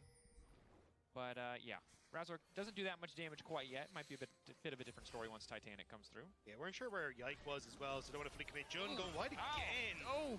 Happy birthday, Azki. Hansama continuing to step up. He doesn't do a lot of damage, but Jun, you know, whiffing a few too many hooks, I think, making it easier a little bit for Hansama and Mickey. Yeah, you kind of need to hit those, I'm not going to lie, especially in this matchup, but Flash in, the auto will do the work. Now Noah trying to follow up, Hansama trying to bring it back. Flash in the hill there, it's not quite enough damage. Butsu getting him out. Sliver of life, but now it's Mickey X who's in trouble, only level 5. The hook from Jun, what's the cooldown left remaining? Not enough. Ultra Mega Fire Kick, disengaging. Skill shots are hard for Fnatic in the bot lane, but not Nice for Humanoid. Good bit of damage. Caps pushing him back. Good heads up on the 2v2, but Humanoid going to try to turn it back. Buying a bit more space. Command protect. Nicely done by Caps. Wants to get into flash, but no. Caps flashing out to safety. Humanoid a bit overconfident. Fnatic had a great start the early. I think, you know, I think they got baited. This Poppy was supposed to go against Jax on the top side. Because this matchup, you know, past that level 1, the Poppy is just getting zoned the fuck out. Pushing this advantage forward a little bit. Caps with a good swoop and boop there, sets up a nice kill for Yike to get back answers into what is not the best of matchups. But Yike goes Kalyor, you're back. Welcome back. A little bit hurt into the mid jungle for Fnatic. No. And while Razork has an individual lead, obviously still a lot more about how the mid jungle work together, less about the 1v1. And on the bottom side of the map, frustrating, I think, for Fnatic, for Noah and Jun, as they were so close to finding kills on the bottom side, but really couldn't convert either. And that was a brief window of opportunity they tried to capitalize on, where Milio didn't have ult, so they just had more tools, more available to them. That, of course, no longer the case, as Mickey was allowed to pick up that wave on the bottom side alongside Hansama. Yeah, I think, though, with the fact that you've now got Hansama with no summoner spells, means that you can try and recreate that play when you get the ultimate backup from Jun. So I wouldn't be surprised to see as Razork enters into his top side, deny Void Grubs, just start to move back down towards this bottom side of the map and try and play off that fact as Jun's ultimate comes back off cooldown. Wet Noodle fight. Reaching its conclusion. Oh! He missed time to flash. I think he was expecting a flash to come in that fact as Jun's ultimate comes back off cooldown. Wet Noodle fight. Reaching its conclusion. He thought Poppy was gonna flash Q him, but Poppy's flash is not off cooldown. I think he was expecting a flash. He was expecting the flash auto, I think. Yeah. So Oscar just slightly off in it, but I mean, in that case, kind of better safe than sorry. It's kind of a damned if you do, damned if you don't. So definitely took the safer line of play. Is a bit frustrating for him, obviously. The Gragas happy hour. Safe than sorry. Conclusion. Oh! He missed time to flash. I think he was expecting a and try and play off that fact as Jun's ultimate comes back off cooldown. Wet Noodle fight. He saw the Poppy Buckler respawn. That animation, right? That glint, that gleam right there is the Poppy Buckler respawning. So he thought it was going to be a flash Poppy Buckler, but he didn't time the flash exactly. Reaching its conclusion. Oh! He missed time to flash. I think he was expecting a flash. He was expecting the flash auto, I think. Yeah. So Oscar just slightly off in it, but I mean, in that case, kind of better safe than sorry. It's kind of a damned if you do, damned if you don't. So definitely took the safer line of play. Is a bit frustrating for him, obviously. The Gragas happy hour. Much longer cooldown since, you know, Gragas soloing was a big problem. 12 seconds now, so significantly less sustained. Will be forced to recall, forced to TP back to topside. He wants to catch this wave. But now that he has a lost chapter, I think things get a lot easier for Oscar. Clearing the wave a lot quicker. Yeah, I think all we're going to wait for is them kind of keeping up this fight, but at least you're getting lead. For Oscar, well, I think the reason Fnatic doesn't put Oscar in stronger laning champs With the push now coming back. Well, in this case, they actually just like baited them into top Poppy when I think that they thought it was jungle Gragas and top Jax. And now he's doing very well in lane. And then also still be available if you want to try and go for some sort of play with both of those lockdown ultimates available in the bot lane. So reset comes through, and yeah, it looks like he's going to start moving into the spot side. But I think there's an opportunity here to try and force a bounce back on this wave for Fnatic, and then look for the play off of the reset. Most certainly. Fnatic holding on to a gold lead for now, but again, when it comes to ease of execution, the later we get into the game, you have Aphelios, you have Azir, so much. I'm actually surprised we haven't seen Humanoid's Corki in these games, because there wasn't really anything changed about Corki on this patch, and he's been really good on it. Obviously, it's still going to be super strong at 3 item. A mobile champion's life so difficult, but it has to be pretty flawless execution from Fnatic, because in terms of just the DPS check, G2 are always going to come out on top. Is Varus one of the best blind pick ADC because he has such build versatility? Yes. And also because he can lane bully with a variety of champions. Steadfast presence there just to cover Oscar from escaping. The ulti going to come out. Well played. Just to knock both members back so he can body slam out to safety. It means that Razork is going to be able to get this dragon on the bottom side. So I think nice timing here from Razork. One of the things that I was going to say is that you don't want Yike to be plates now, though, not wanting to overcommit. Gragas always going to be a bit of a tricky champion to dive, has the sustain built into his passive as well as a decent amount of CC. So G2 will back away, be happy with a single plate. So return to the bot side. Juna Poppy as the insight tree as a secondary might explain the slightly earlier flash from before.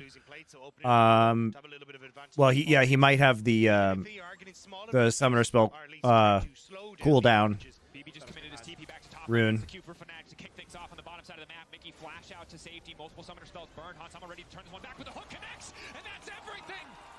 One moment of overconfidence from Hansama, well, instantly punished by Fnatic, but Caps now ready to turn it about. Jun has been caught back, the pushback there as well coming in from Caps. Humanoid waiting over the wall, trying. Well, he goes right back into Jack's E range. Okay. For Fnatic, 2 quick kills on the bottom side. Fnatic are coming back. Fnatic do not want to let G2 take this in a 2-0 fashion. Why aren't teams using Karma anymore? Because fucking banned, dude. Punish Caps is going down, and the hook from John crucial in setting to let G with the hook connects. Oh yeah, you got Ori ulted. You guys are right. One moment of overconfidence from Hansama, instantly punished by Fnatic, but Caps now ready to turn it about. Jun has been caught back, the pushback there as well coming in from Caps. Humanoid waiting over the wall, trying to lay the ball down. You're absolutely right. System, and that's another Still probably wasn't going to get out of that regardless. I mean, Jax had flash. Caps did not have flash, so he was not getting out of that. Great follow from Humanoid to make sure that they can punish Caps is going down, and the hook from John crucial in setting G2's bot lane significantly far behind now. Hansama, a bit of a misstep there. It's interesting how this series has been all around the bot lane so far. I mean, that's kind of been the meta in a way since the map changes came through. Discrepancy. Oscar can just look to rinse and repeat a similar play on the bottom side if the opportunity presents itself. Mickey paying homage to Hylissang there as he runs forward to try to cancel that recall. Won't quite get the timing. Razork is here though, so I think you'll still end up losing this turret plate. Maybe Razork can pick up a bit of bait. He's not even going to try to show. He's got the white gun. You're going to lose 2 probably. I think they're just trying to set up a play. Jun is in the way. They will get spot on the ward. There to cover. TP on the bottom side. This is Oscar's TP advantage. No, it's Humanoid with the TP. Oscar still covering top side. Humanoid can just walk in. Shockwave not quite available, but I don't think he needs it. Hansama very powerful. They need the stun to connect. Mickey locked up, taken out. Oh, Razork's so fed this game now. Razork on a rampage with his Jax. Damn. That play in the mid lane early is just snowballed this Jax completely out of control. Is it better to listen to SI on Spotify? No, it doesn't matter. The fact that he's able to at least answer a little bit is nice for G2, but Fnatic, like, they're taking over in this early game, and it's clean plays from the Fnatic side. And what did you say when we got into this game? You said mid-jungle is where this has to come from, and while the bot lane has played Did I switch SI start time because I'm in Korea? Yes. Obviously, otherwise it'd be like 5 a.m. for me. He has been everywhere with his Jax. And the thing, another TP. This time it is Oscar's TP. Every TP advantage they've got, they're throwing bot lane no matter who is there. Cap's just going to slide and glide out to safety. So that one's going to feel a bit frustrating. Someone's going to have to cover on the top side, and it has given G2 access to the Herald. So potentially over-eager from the Fnatic top laner. And there's not very much that you can really answer for for Fnatic because of where G2 are positioned. The Azir turret on the bot side will slow down any pressure onto the tier 2. You can't commit to mid because G2 still have members up onto his top side. Broken Boy can roam over, but Razork's pretty powerful. Yike now looking for the knockup. Cap's going for the 1v1 versus Oscar. Oscar going to body slam through, flashing in as well. Good damage coming in for the AP Grax. We have to keep our eyes on Broken Boy. Clean knockback onto the support, but Razork's still standing, and that's one damn powerful Jax.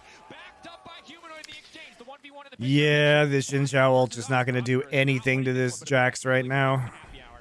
Just drink it away, Oscar, but it's not nearly enough. Cap's coming in for the 1v1 kill. The spear goes in deep, and there's nothing that you can really do in that one, Oscar. How am I not watching Hotline League right now?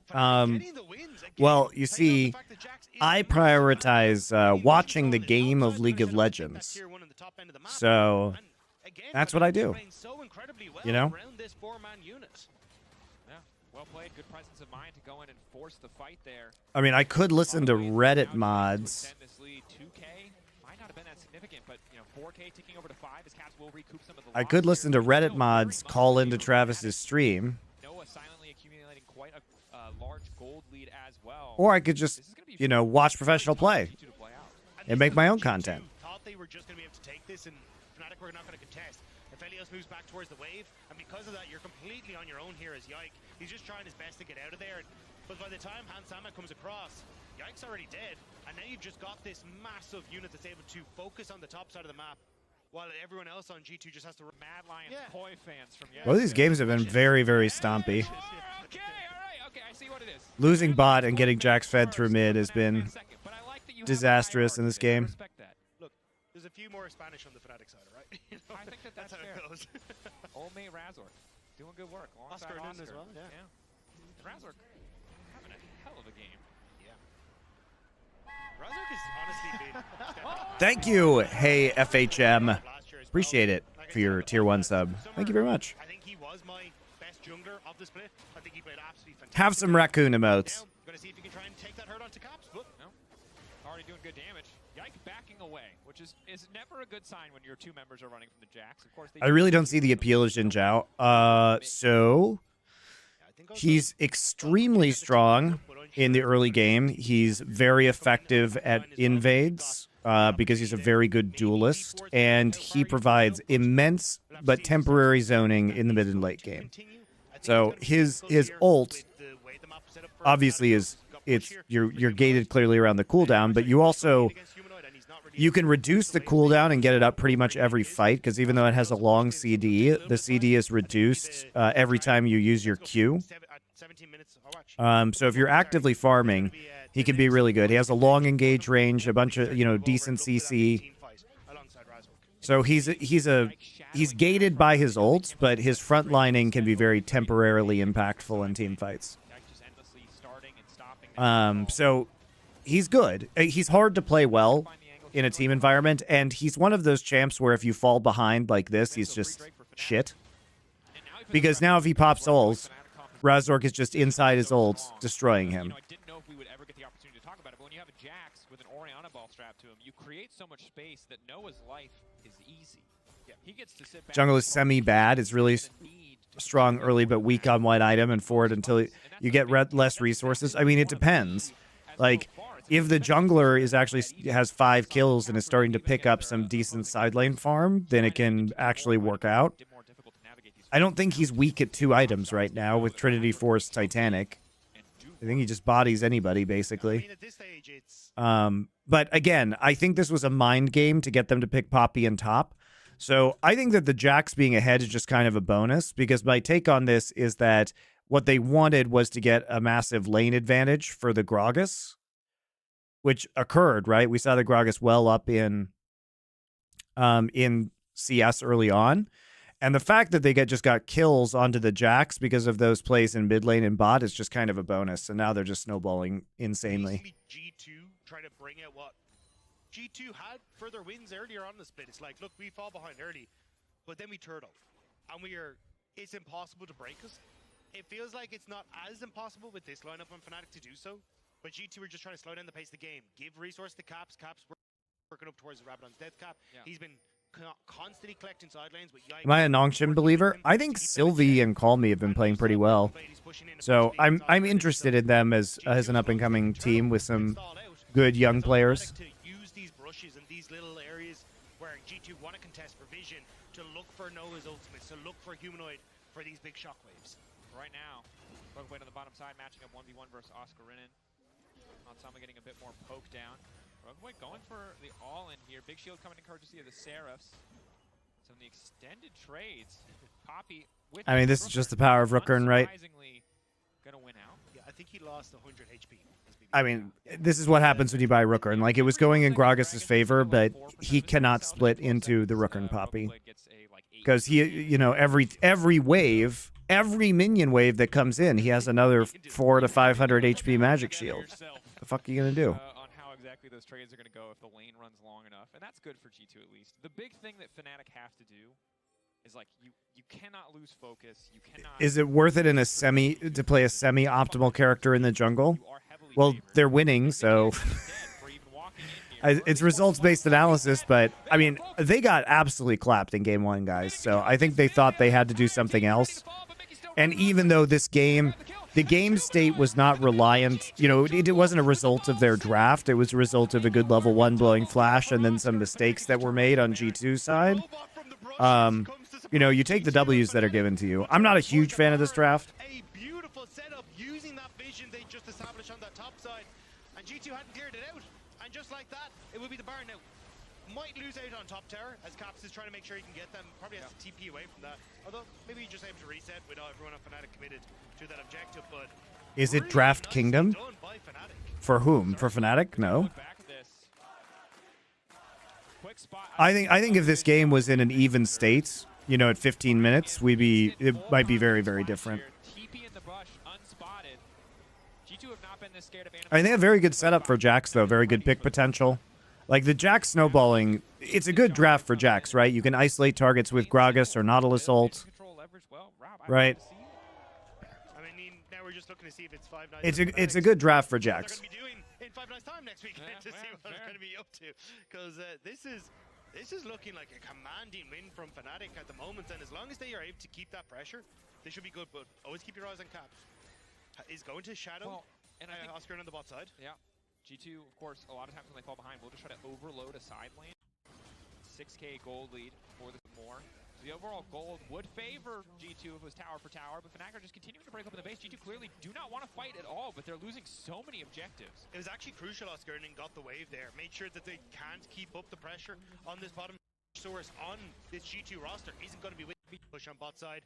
Yeah, it's pretty strange couple of games, actually. G2 commit to the fight, especially when you've just lost both of your inhibitors. Probably going to try and push out those waves as far as possible from their base, so then they've got a bit of time before Fnatic start that repeat process of trying to crack open the base. But for Fnatic, I mean, this is a significantly stronger game. Keeping control over bot side. Humanoid and Razork having I mean, there are a lot of lane whoopsies, though, from G2. That's probably just a preview of the finals, so I mean, Fnatic is a good team. For Fnatic over the last few years, once again stepping up again. Rogueway trying to get a bit more maneuver, but Jun is giving his life. The tower down. Fnatic, I don't think they want to keep taking this fight. Mickey healing up. Yikes still standing. Caps ready to set up a tower if needed, but G2 will back away. So a single kill. I just play for Mountain Soul. It's not a big deal. You're Fnatic. It is just like one really good Poppy ult onto 4 members of Fnatic. I don't even know. I don't even know. Horrible game for Jax jungle because the enemy comp has Poppy, Azir, Milio. It's hard. I mean, that's why Poppy was picked, right? They thought that Jax was in top lane, and that lane matchup is very good for Poppy. He hurts, and he wants to try and show that to Noah, who You could also make an argument that if you know, if Jax isn't challenged, that the Azir ult, or the Jhin ult is also very good against him because it can move him out of stun range. So you can use the Jhin ult just to remove the Jax from the engagement. If you can find that fight for Caps, you do have a chance, but the shockwave damage for Humanoid is going to be very impactful, and against the recalls. Yeah, I mean, I don't think this is like an insane draft for Fnatic. A lot of this was just how the lanes played out early and the mistakes that were made by G2. You know, if you don't get these kills, then it becomes a lot harder, right? The Jax doesn't have a 4,000 gold lead, which is like almost the entirety of the lead that Fnatic has. I think the problem for Fnatic is that there was no game-defining objective for it, right? Yeah. Third Dragon is good because it sets you up with the opportunity to have that game-defining Mountain Soul. But it's not the actual moment when you need to go all in. So I think this is where G2 are going to in his back pocket as well. I both. So that will at least spread that, but we'll have to see if they're going to be able to make that work for themselves. Just a reminder, this is a real job, and we're people who show up here to say warm hug. You know what? To be fair, that one I'm not as, that one lines up a little better. G2 could flip, go for the 50-50, but with Humanoid waiting over the wall, I don't think they're going to get the opportunity. Broken Blade stepping up forward on the front lines. There's a lot of disruption in Fnatic's front line, too. Chip away, 5K getting lower, 4K on the Baron. G2 might try to force the fight. Hansama getting chunked out. That's a Poppy ult to kick things off, but it's not enough. Objective down, G2. Poppy ult was not channeled for very long, so they don't actually go very far. Might just be dead in this game. Control down on that bot side, get an opportunity to maybe look for a high push. A bit more, There we go for Dragon Soul. Afterwards, and there you see Fnatic doing just that. And Humanoid just bought. He doesn't really need to go retreat, so he can hold that wave. Caps hooked up here. Pushback is big onto Razork, though. Broken by trying to buy a bit more space with the Death Pass presence. Humanoid waiting, fishing for the angle with the ball. They're trying to catch him out desperately. Yike on the front lines, buying a bit more space with the Xin Zhao ultimate. Hansama knocked back to the wall. Razork looking to find the stun. Humanoid getting chased down. They just want to get the Orianna out of the equation, but Humanoid is still standing. Broken Blade now running. G2 now running. Flash out away from a single target Shockwave. Fnatic still favored, turning their sights on the Dragon and the Soul, but fishing for a bit more poke before they kick things off. You got a massive amount of shurikens that just went away by Hansama, so that's why Fnatic peeled off, making sure that they weren't as well, but they don't want to wholly start to lose, right? They fish for any objective, have been able to secure Mountain Soul, and that will stick around. Did they still, though? Both work here.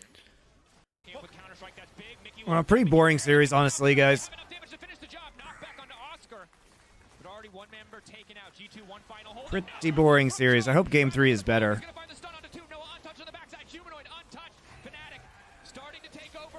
Very stompy first couple of games both ways. Razork stepping in, pushback clean from Oscar. Spanish making it work, and Jun cannot miss. Fnatic coming back. Fnatic finding the win and taking us to Game 3. Jun was throwing fakes at the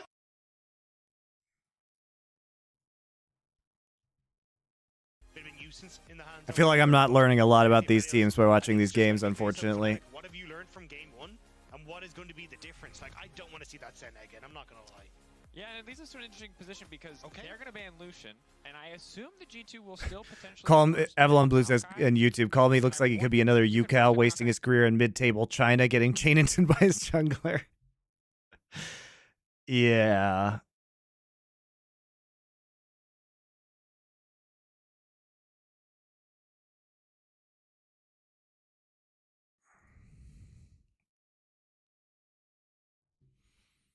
Yeah, LCS has been pretty entertaining this year, guys, honestly. It's been doing okay.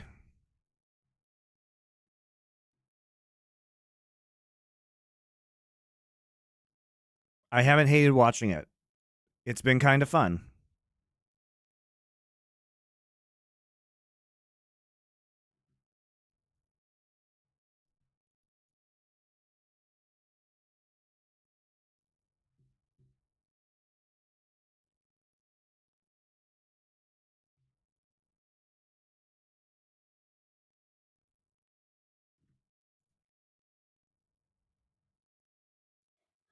Sylvie's good, man. Sylvie's been really good. Giant X on our first day of games this weekend. Okay. So instead it's the Maokai ban. So Draven, more than likely going to be left open.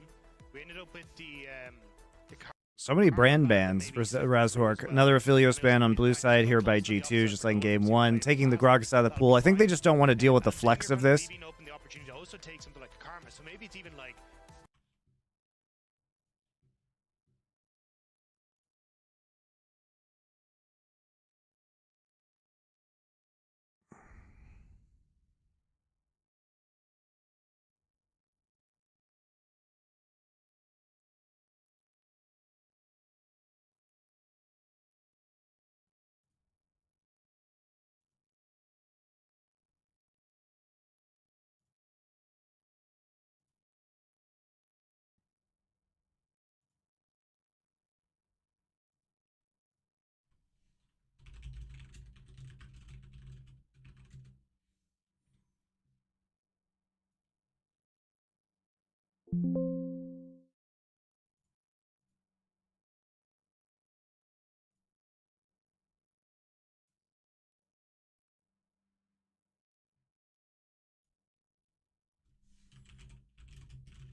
All right, sorry about that. I had to reboot the stream with the VPN because I forgot to do it. Silly me. So, as I was saying, Gragas banned because I think they just got, I think they were confused about where it was going and they don't want to deal with that flex pick, especially when they have R5. Bot lane, you're kind of happy to just match the push. So what's going to be the answer? Is it just going to be Karma? You go head Karma. You got your pick of the litter, both Varus and Callista up and available. Any VPN sponsors in chat? Well, you too. You too could be sponsored by ExpressVPN, expressvpn.com/summoning. They're wonderful when you remember to use them, which you should. And you get 3 free months. Why did they ban Brand? They've been banning it the entire series versus Razork. Back to Hansama Callista, first pick. Varus Karma up. First game Karma has been up. Genaflex, okay, Cap's on, still back onto Hui. Also a champion we've seen banned. I was going to say you can 2 days. Open the cupboard. I was just like, introduce it. Yeah, Nautilus Blitz. Nope, Nautilus Cassante banned. Hyper aggressive picks. Blitzcrank, definitely that, and I think a good answer if you want to, flex the Karma around. Also a takeaway from the G2s. So they're not actually showing a lot. What I like about this draft from Fnatic is that this could be, I mean, this is going to be a solo lane Karma. You know, now we know that the Blitzcrank has been selected, but we don't know if Poppy's jungle or top. So it could be mid Karma, top or jungle Poppy. So you have to keep this in mind, right? I think that was going to be their other answer. That they wanted to And both Razork and Oscarinen have played Poppy in the past. Razork's a very good Poppy jungler. I think at this stage, it's kind of a case of have some sort of dive to deal with Hui. And you don't Is it contractually possible for MonteCristo as an individual to be sponsored by NordVPN while SILFN is sponsored by Express? Yes. put that threat into the backline, which is why we're seeing Hansama kind of predicting that dive and going with the Braum. And we talk about and Zach as well. Okay, so I mean, one of the big strengths of the Braum is he can mitigate all of the Varus damage. With a Callista on the opposite side, you fully expect an on-hit Varus. And Braum can really shut that down. Paired with Zach, paired with the Vi, got a lot of good dive buddies to stack those concussive blows. So I'd actually prefer to see the Poppy shoved into top lane here. Karma gone to mid lane. So they take the Zac, and again, you can stop Zac engage with Poppy W, but it's going to be the Karma top instead. Because he can jump onto her, get good control, and you've got a lot of CC lockdown between BB and Yikes. So Yeah, you can all in the Karma. So this is the first solo lane Karma that I've seen on this patch. Chakrez at home in front of his computer, furiously typing. Full tank Karma. No. Malignance. Malignance is so full dumb. tank. I know, but you just think about it. Yeah, Malignance is very good with Karma. If you or with your empowered abilities. Or you hit your Q on 3 people, you immediately have your aura back up again. It is absolutely insane. So you don't even have to choose between do I do 16 if you or hell. So I don't believe it's going to happen, but I'm just saying, you got to be ready for it. But this is the thing. So when you get to like 3 items and you got your ability haste down and you hit level 16, if you or and you have malignance, you or and you hit your Q on 3 people, you immediately have your aura back up again. It is absolutely insane. So you don't even have to choose between do I do damage with Q? Do I do my E? No, you get 2 out of the 3 options that you really want available to you at all points in time, which is just absolutely absurd. So it's why we've seen Karma rise up on 14-2 alongside a lot of the buffs that you got coming into 14-2. Yeah, most certainly. Fnatic and G2 fans battling it out. We are moments away from getting into our final game in this series. Winner will face down BDS in our first best of 5 next weekend. The winner of that fateful matchup will head straight to the finals. It is not do or die, but it is certainly do if you want to make it as far as you can. G2 and Fnatic gearing up.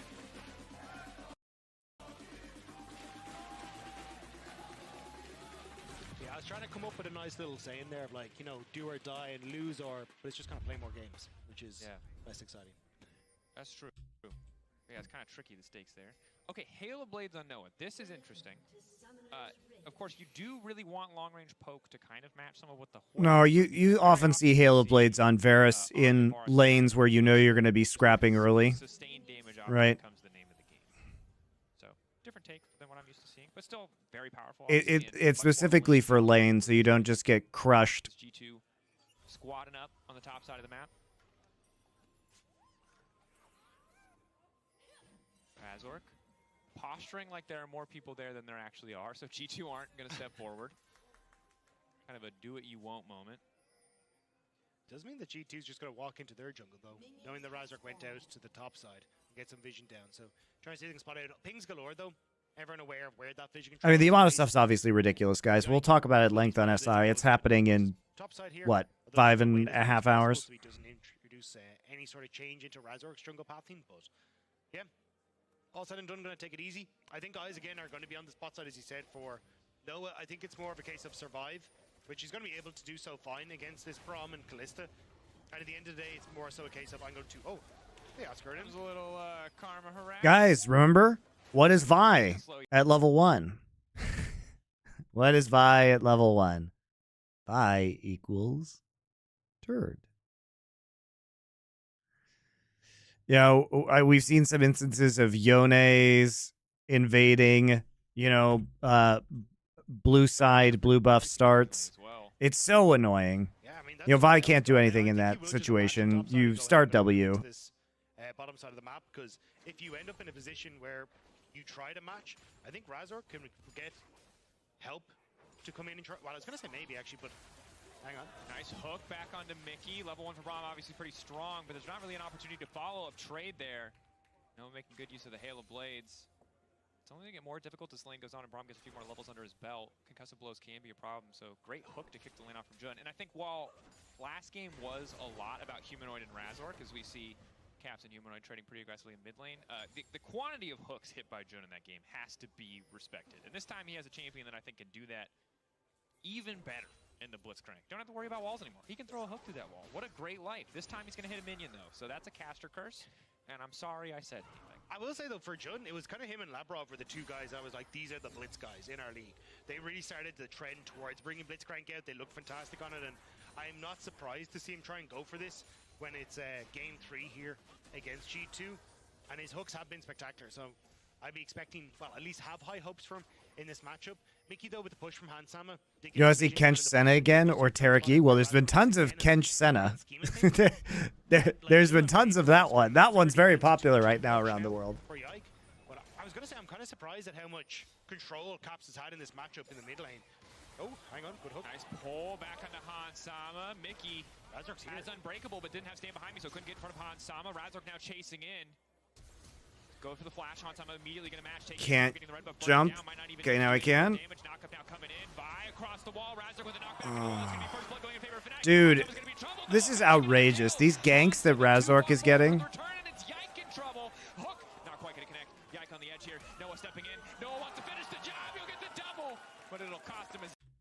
Why? Dude, Noah, no. Why are we using flash? No. No. Noah. What? Dude, you got flashes, you got all the sums out. All you had to use was fucking heal. Just let it go, man. You got this whole wave that's pushing in. Just CS. Just CS. Why are we doing this? But it'll cost him his life.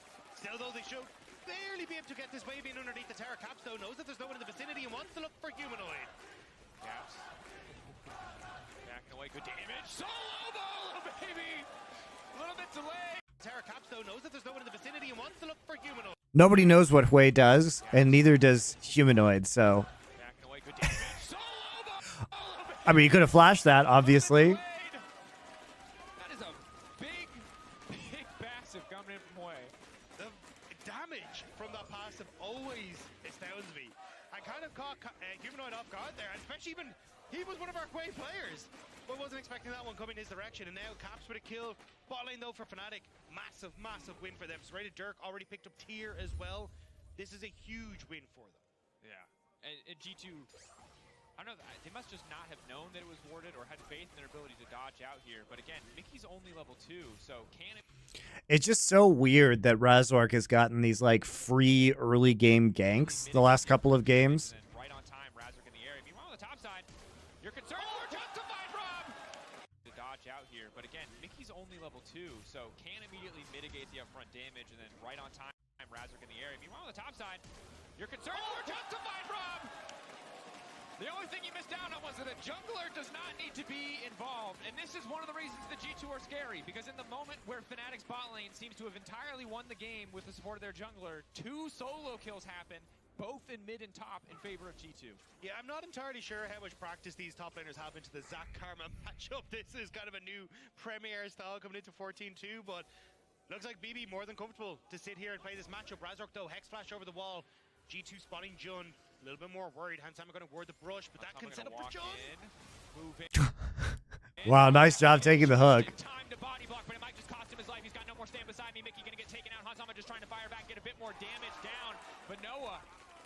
What the fuck is going on this game, guys? Like BB more than comfortable to sit here and play this matchup. Razork though, Hex Flash over the wall. G2 spotting Jun. A little bit more worried. Hansama going to ward the brush, but that can set up for Jun.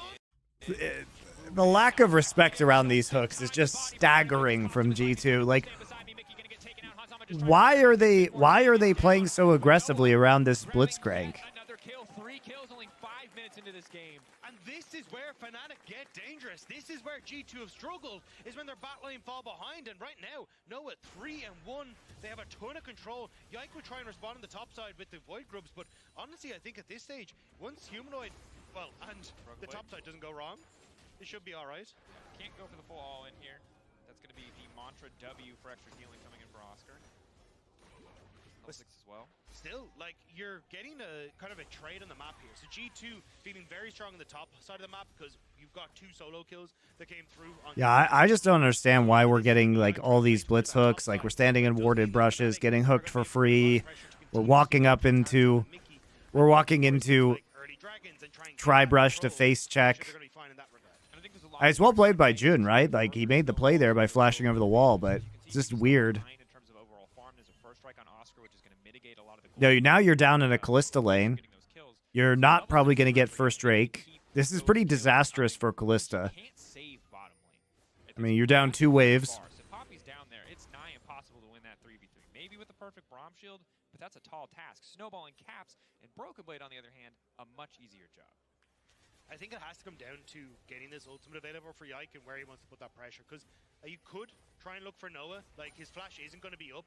And maybe that's the moment where you follow up. You Mickey W's to Yike after he engages and sets up for Hansam. It could be an opportunity. But it's also, like, you could just look for Caps in mid. Humanoid still has his flash, which makes that a little bit more difficult to play around. So I feel like Fnatic would try and rectify some of the difference that's in this bot lane at the moment, especially 1,000 gold over there in favor of Noah. And he just hit level 5. This is such a bloody game early on. 7 minutes, 7 kills. Broken Blade going in onto Oscar. It's a Q. Oof, just on the edge of the range there, but Oscar keeping it at arm's length. This is kind of what you expect this lane to look like in the 1v1. It's very hard to get the poke on Oscar and onto BD because every time he W's the wave, he just gets to heal up because he picks up a couple of those blobs. Mickey on the way, Caps on the way, 4 members coming bot lane. No one needs to get out, heal for the additional movement speed. Razork ready to body block anyone else from falling up. Jun hitting. Oh my god. But they can't afford to get over aggressive. 2 new members of G2 in the area. Yeah, he just needed to dissuade. Jun doing really well in the blitz. Job of that. Plunks himself right down to the choke point and says, "No, you're not coming in here, lads. Go home." So they end up wandering back towards mid. They even get a bit of damage onto Mickey. And the whole time, Humanoid is just keeping farming in that mid lane, making sure that he's going even with Caps. So, nice job by Fnatic to shut that play down. Yeah. And now that Humanoid has a few more levels under his belt, he should have an easier time, I think, matching some of Caps' wave clears. Hex Flash forward, Hansama, nice side step. Auto's coming in, but actually not nearly enough. Oscar getting Archie says, do you know LCS, LCK, LPL had 2 blitz picks and 2 blitz bans? LEC has 14 picks and 9 bans. I mean, I think it's good in a lot of situations. I don't think it's terrible. I think it's good right here. And there's no Like, what are you playing into? Hui Callista? Feels pretty good to have a blitz into that. Broken Blade still making it out. What an infuriating champion to lane against. And especially when your opponents are just going to walk into your hooks, like apparently Hansama and Mickey X are, then why not? Like 300 base damage, and you would just walk into lane, and it was just a double fist punch, unlike what we see now, which is more of the now kiss sort of action, and you would just win every lane. But this is still very annoying. And now BB's going to get a nice reset timer off as well. Maybe even find Razark actually as he moves down here.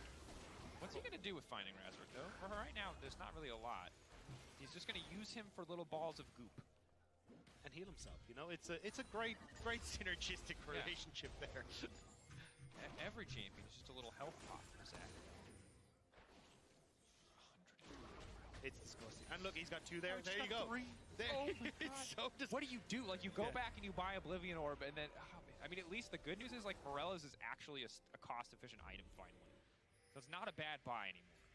Maybe not ideal, because like you highlighted, Malignance is really all you want. So it will be the Lost Chapter instead, just to keep the mana up. Yeah, so just trying to see if he can just keep the wave pushed out, because BB actually is getting some damage on the turret, which is absolutely insane when you think of this range versus melee matchup with the range.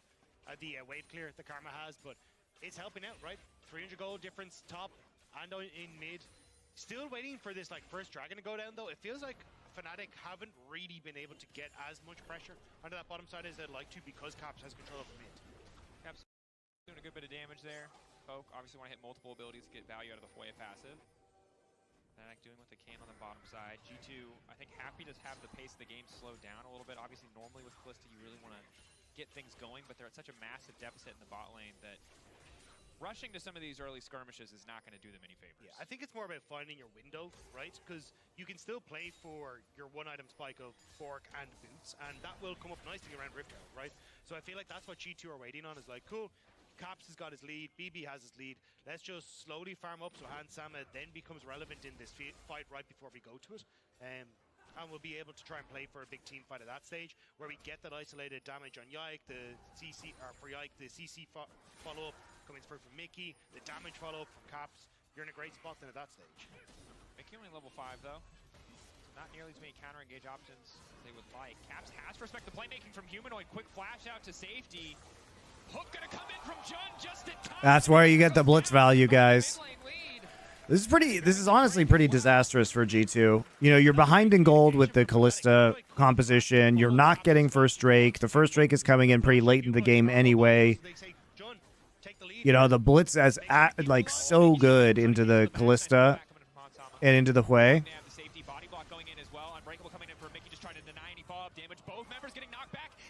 Yike. Is Broken Blade the hero? He is. Broken Blade in game 1 and game 2, absolutely saving this, using his TP basically on cooldown. TP comes off cooldown right there. He's alone in the top side. He backs off. Oscarin in no TP. Here he comes in.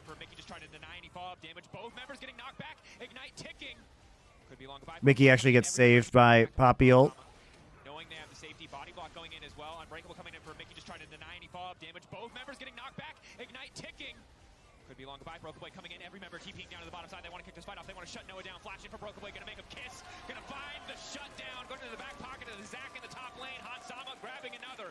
G2 firing back. Humanoid in the meantime trying his damage. Gonna make them kiss for Zach is a great call by Dracos. That's pretty funny. He was trying to knock Callista back, and Callista hopped next to the Braum, probably intentionally, to maybe save Braum at the same time. Finally in a gold lead when you look here in the mid lane. So Fnatic are fighting back. G2 finding those moments to turn around, and it looks good from the get-go. They turn on to Mickey because they know that he's overextended. Hansama pulls him back out. It's a good call. Like, look at the timing on this. G2's cross-map comms are really good. So look at this. They pull him back in, and at this point, there's a decision to be made, but Broken Blade is already saying, I can TP, I can TP. He's already backing off. That's why they go back in. You know, this is just a good example of solid communication in League of Legends, right? because there's a decision point that could be made. Broken Blade is giving his bot lane the requisite information. Bad chain of corruption because, like, obviously Kalista ult exists. And right as soon as he goes in, that's when the TP channel starts. Yeah, he was definitely aiming for Hansama. Gets both of them. Yike at the bottom side. Here come all the TPs. Caps' TP is unnecessary, but whatever. I think if they'd spotted that, they would have just said, no, that's enough. We got to teleport out. We get the Karma with a lead. But yeah, Fnatic overall still pretty happy with this. Definitely fair. Holding on to a little less than a 1K gold lead as well as the Mountain Drake. BB again. Elastic slingshot, just sitting in the darkness, waiting to leap in. The good news is Fnatic have done their due diligence, laid down a bit of vision ahead of time to make sure they can spot. Poppy W might not have been up for that fight at that point in time. Grabbing the Drake as well. Take the lead here. Make sure we keep it alive. Oh, Mickey stepping up, trying to cancel the backs. Nice pullback coming in from Hansama. Knowing they have the safety body block going in as well. Unbreakable coming in for Mickey, just trying to deny. Yeah, he absolutely doesn't want to. Use the Poppy ult there. Both members getting knocked back. Ignite ticking. Yeah, you want to provide value with Poppy W and Poppy E. I assume Poppy W was up for that. Because it's up right there.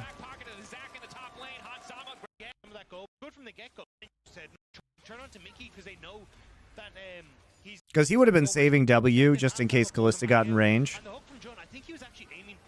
So he definitely shouldn't have actually popped his ult right there because it goes on a 15-second cooldown if you just let it full channel without using it.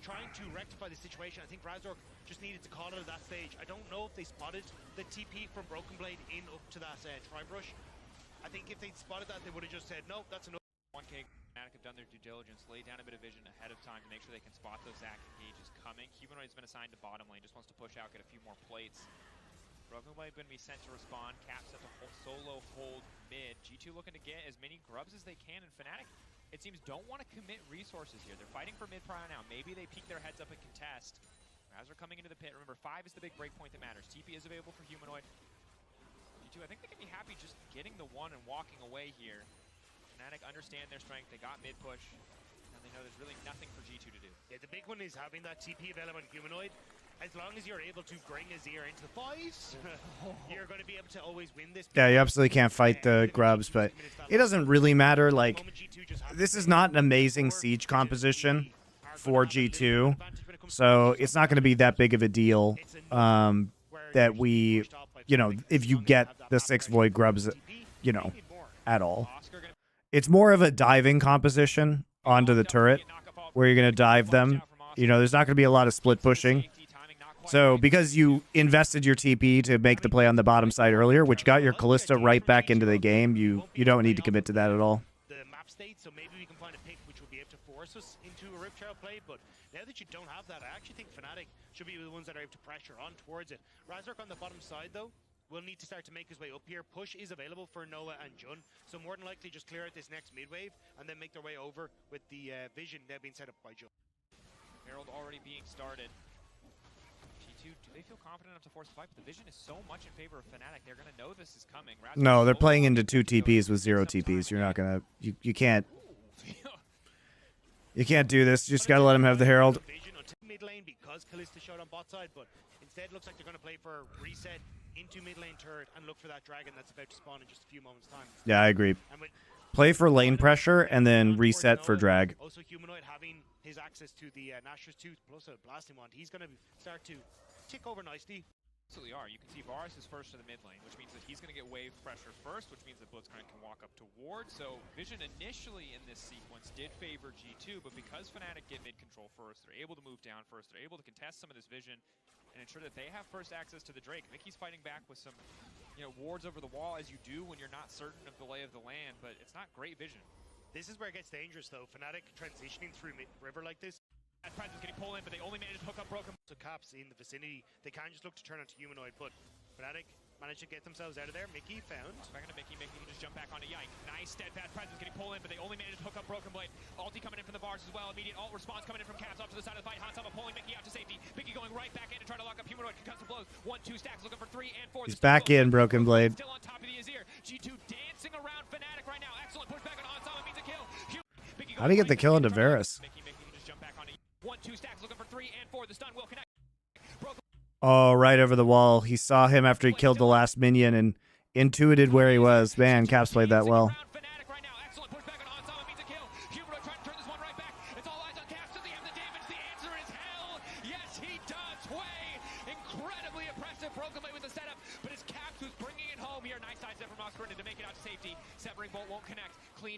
Oscar, but he's slowly but surely getting taken down. Elastic slingshot. Here comes the Zach one more time. Baugh there. Passive Brock, but Oscar's living. Manages to make out another clean sidestep. G2 don't even have the resources to start the Drake quite yet, but they should get it on the backside of the play. The fight was so messy, though. Yes, you end up going. So he does actually hit the E stun and get the W stop onto the Vault Breaker. But Broken Blade, the real hero here, body blocks the hook. Because if that hits Caps, this fight is probably over. BB forcing Noah out of the fight, so Noah's not really being able to follow up the damage he needs onto the bottom half of this fight. And Humanoid, he's doing his damnedest, but he's only 1.5 items in here. It's a trifecta of where the hell do I put my damage? He eventually decides to go onto Callista, and they do get the kill, but he's had to flash himself into an awful position where Caps is easily able to follow up on BB with some nice cues on that CC train that needed G2 to set up that fight against Fnatic. And I was so caught up in the chaos of that fight and the playmaking of Humanoid. You can see the joy on the face of BB there, a very close exchange, and some cupcakes. What are we looking at? I wasn't sure if we were going to come back, but now it's a play on the bottom side. Broken Blade keeping the dive going. Yuck now trying to move in. They don't really have a lot of damage here, but they can stop the dive. But they Oh my god. Are we diving a Zach with ult up? Can they keep this train going? Junk's going to be in trouble. Hansama on the chase. Arrow from Noah could be big. Hitting onto Hansama. Yike on the way. Mickey on the way. Stepping in. Vialt is up. Gusset blows there. Caps with the follow-up again. The Hue range coming in clutch this time. Oscar will not escape. Yike wants to keep it going. Fnatic need to run for the hills. He's still adult. Yike is obviously in range. Ball breaker could be going the follow-up. Moving in. He's still got the ult. He's still going to turn on the Humanoid if he has the opportunity. They're still in the area. G2 slaughtering Fnatic. Man, they kept Vialt that entire time. They were able to hold Vialt that entire time. Wow. Like, what? We're trying to kill this turret, but the Zac is just bouncing on our heads the whole time. And Zac has Sunfire just like stacking up this whole play.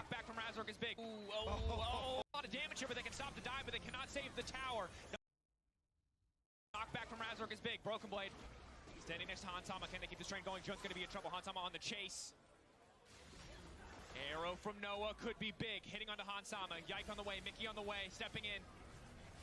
Gusset blows there. Caps with the follow-up again. The Hue range coming in clutch this time. Oscar will not escape. Yike wants to keep it going. Fnatic need to run for the hills. He's still adult. Yike is obviously in range. Ball breaker could be the follow-up. Moving in. He's still got the ult. Nice flash on the end of the queue there by Yike as well. Oh, man. What a weird decision by Fnatic to take that bot turret. That's a UI bug. He used it. Yeah, I think I when I rewatched this, I thought he used it onto the Karma at the start. Pretty sure he used it on Karma here. The Vial. Yeah, it's right there. Huh. Dude, now we have... This is... It's so annoying, guys. Now, we used to have the UI bugs in the replay where you never knew which abilities were up or not. And now it's just in the live game. It's so bad. This is the first time I've seen the real-time play be bugged. But that's so annoying.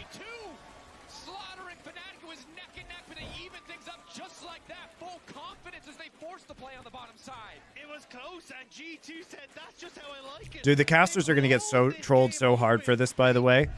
You know, at least I have the luxury of being able to go back. Like, the casters are just going to get trolled mega. I mean, you still have the Rift Herald in your pocket here as Razor. He just hasn't had a chance to put it down. And this is so tricky now. I mean, you know what the sustained damage can look like with a Azir in these team fights, but it's just hard to find the space. Caps hurts, and there's so much CC set up to make Do casters also have the same view? Yes. They should have one PC there that's in-game, so maybe they have to look at that. But for the most part, they're looking at the program feed, which is the same thing that we're seeing. They try to focus down the tower so they can actually just get it and get out. But G2 are coming in. TP coming back from way to get into vicinity. You don't have to follow up from the rest of Fnatic as they're still in river. As just this chase down potential. Even here, I really think you just need to ult as Noah. Just call it quits, get on out. But unfortunately, he just doesn't use it, which means that now you get the leap strike. Oscar Ernan's in a terrible position as well because he's committed to trying to get into this fight. And then Yikes just so easily able to chase down these members. Now the Vi ult is correct in the replay, but it's not correct in the live version. What is going on? It look easy, really. G2 on the execution here. Once they have a lead in these fights, they just start to take over. And Herald finally going to use it. Will break open mid-tier 1, which is big. More access, a bit more control, but Hansama already looking to take a counter objective on the top side of the map. Gold is dead even for the most part. It's a big difference. Broken Blade, very far ahead of the clock. Is Zach OP? Well, Zach was buffed on 14-1. One lane, found a solo kill. Like his ult heals more percentage HP now. And who eventually is going to kill him? Like you're looking at Humanoid going, hey, look, this is on you. Because he's going to go Spear Visage, he picks up all of his stuff, gets the increased healing. He goes Well, his passive, sorry. His passive, Cell Division, increases his heal. The problem is, and they buff, so they're both on shorter cooldowns now. Against Caps, who has all this range. But if you don't play on hit Varus, Broken Blade is never going to die. And this is a situation where you're damned if you do, damned if you don't, is Varus. Ooh, that Severing Bolt hitting. Noah looked away for a brief moment, it would appear. Another one hitting. This ability is actually difficult to land. It is not point and click. It's a pretty decent delay. He has Yomus. And remember, if you're isolated, it's an execute. The lower you get, the more. He's got Horizon focus too, so Caps is just an artillery cannon right now. Root now coming in, Severing Bolt again, just a bit of poke onto Jun. G2 taking their time on the siege. And this is what makes these Hwei comps so infuriating to play against, is that anyone hits you with any engage, Hwei has the range to immediately follow up and take 70 or 80% of your health bar. And if you're on Fnatic, the person jumping on top of you is Broken Blade, who you cannot kill. And the increased damage is so annoying when you do have that CC land as well. And for G2, they're perfectly fine and just keep playing the way that they're doing, right? You slow push the wave as Caps, he pretty much auto wins this matchup against Humanoid when it comes to push, thanks to that Rumble ult, whatever the hell it's called. Molten Fissure. Yeah. And as long as you have that, you just get to continue putting vision control wherever the hell you want because you win the mid push. TP coming in from BB into the mid lane because maybe they're a bit nervous about Fnatic just starting up this Baron, but realistically, the Dragon at 2208 is really what we're focusing on. The Hextech third Dragon for one of these teams, but I think it'll be more of a case of maybe Yikes solos this as G2 get control over mid because there's not really much pressure when it's only the second Dragon for either of these squads. Yeah. And I think What a horrible lethality Varus game. Yeah, feels pretty bad at this point in time. As the Vi builds Frozen Heart and you play into Braum and Zach. Although it does add up. And it's cheap. You know, just something to consider. Not to take away from the desire to build a ton of ability haste in the top lane Karma, but there it is. Okay, there it is. Humanoid got it. Yeah, I was going to say, at least Humanoid picked it up, Buzz. Knockup gonna get sidestepped there. Hook goes in onto Mickey. Unbreakable will have to fade away. The Braum should just go down. Yike trying to create space by stepping forward. Knockback. He's just gonna hold it. He doesn't really want to throw it at any of the frontline targets here. Good patience. Knockback. Hook goes in onto Mickey. Unbreakable will have to fade away. The Braum should just go down. I actually didn't know you could do that. Knockback. He cancels Poppy ult with recall, so he gets it on cooldown sooner, so that he has it faster. As he jumped to Hansama, so he didn't really have any way out of Harper's Splash, but Fnatic don't try and overcommit to that. They're just gonna back away. BB though, That's cute. Here. Oh, crucial that the stretching strikes did not connect. Yeah, it's back up now. Very well could have cost Oscar in his life. Oscar Rinnan. In the heat of the moment, I never say the full name. He could have done that at bot earlier. Yeah, yes, he could have. I didn't even know that. I didn't even know that tech existed for Poppy, but allows you to just put your ult on cooldown faster. In anticipation of this particular top. All right, Fnatic taking mid prio. Throw it. Picked it up, Buzz. Knockup gonna get Why didn't Yike get punished? The Well, the hook was down. They hooked Mickey. So who's going to punish him? There it is. Okay, there it is. Humanoid got it. Yeah, I was going to say, at least Humanoid picked it up. I mean, they also see everybody in the mid lane, right? So there's no hook, and Zach is here, and they were gonna try and punish it, but then they got out. So I don't know how you punish that. Like maybe Noah lands Chains of Corruption, but Noah's not there yet. You know, without Noah there, you can't really do much unless you flash E as Poppy.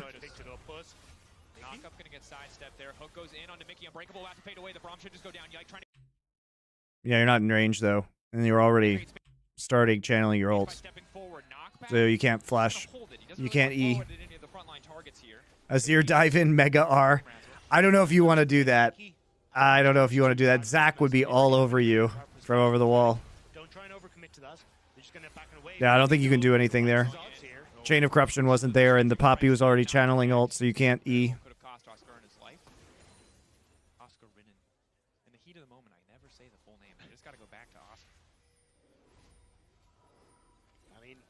Solid name. I mean, we name awards out of it, you know? It's true. That's what take out Baron. I think he has to, because they don't have any start playing for BB to link up with you, but Fnatic still have the TP advantage, and they can pull the trigger whenever they want to. But now it's G2 with their mid prio. They're going to immediately clear out any potential vision here, as well as lay down yet another control ward. Fnatic not having a control ward in that previous sequence of play puts them in a bit of a deficit here in terms of vision. Information on where a lot of members are, so don't want to over objective quite quickly now, working up towards his third item. Leandri's Torment in his back pocket as well. He will do a lot, but I think the problem for Fnatic is when you look at, hey, maybe you can look for a TP play. Who do you really want to be flanking? Like the Karma AP style, or hang on. Oh, Mickey caught out here. Knockup now coming in. Yike, but it's Broken Blade on the backside. Keep your eyes on that Zach, and try to keep things going. Hansama untouched for now, but Razork knocks him out. Cap's trying to do as much damage as humanly possible, but he's been AP style, or hang on. Oh, Mickey caught out here. Knockup now coming in, and Yike. You love to see it, guys. You know, Azir just in top lane right now. Mickey X gets hooked in, but he's Braum. He doesn't care. Yike immediately slides in. Ults Noah. Broken Blade's on the flank. Broken Blade can just ult Noah. Noah does nothing the entire team fight. Humanoid does nothing the entire team fight because he's not there.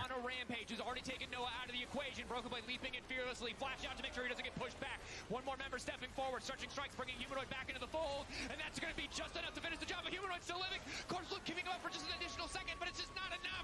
Broken Blade is too damn tanky. They cannot kill this Zac. He still has passive. He refuses to die. Fnatic desperate to finish the kill. Look how much health he has when he revives. Got like 1,000 health again. Oh, it's so gross, guys. With the Spirit Visage, the amount of heal that he gets. How useless is Karma in this game? Very. It didn't even punish the Zac in lane. Zac got TP advantage and then actually just used it to get G2's bot lane back in this game after they were losing. Good night, Dix MX. It's such a nightmare for Noah. There's so much CC, there's so much backline threat, and if anything does hit him, there's immediate follow-up from Caps. Broken Blade diving under the backline, which I did the math the other day. With Visage plus Sunfire level 11, it was like almost 450 HP regen per blob. Yes, that's what we've been seeing. It's been almost 500 at times. I saw like 480 something.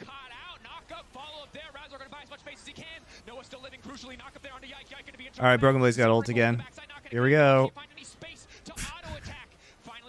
417, 210. They have the momentum in the fight and they just start to take over.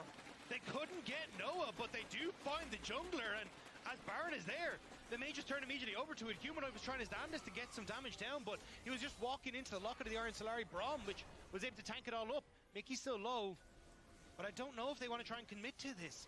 Noah just doesn't have a health bar, and that's a long range that BB can go. I don't have Rage Blade on Calista either, which means stacking up a lot of these spears is a little bit tougher.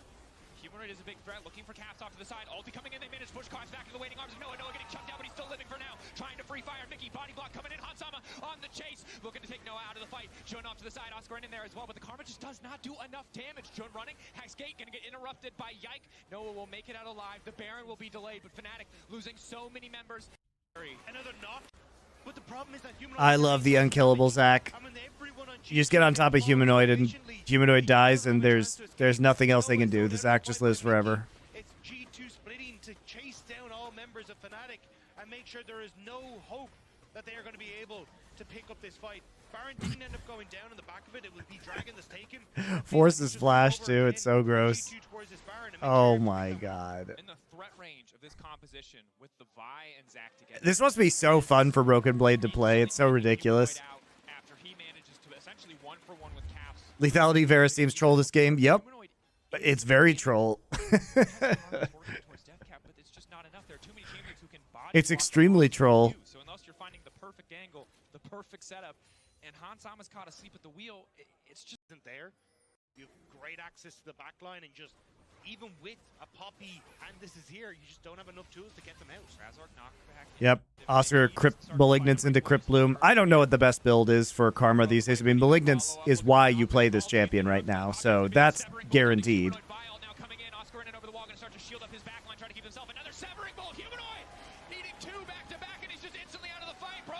Dear Lord. Carsey fanfic. They're being lined up and he is knocking them down. G2 taking over again. Fight after fight. They don't even need. Well, it's a funny end to this series, at least. Really good recovery. I mean, Broken Blade definitely like player of the series, I think. His TPs into the bot side were fantastic. Really impactful in games 1 and 3.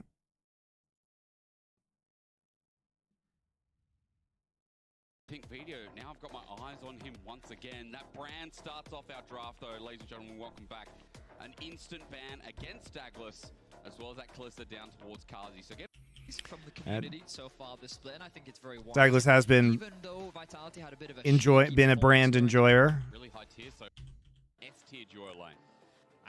Okay, back with the Blitzcrank as they see the Karma come out. Bit interesting that you would blind this, not knowing if the Karma was actually in bot side or not.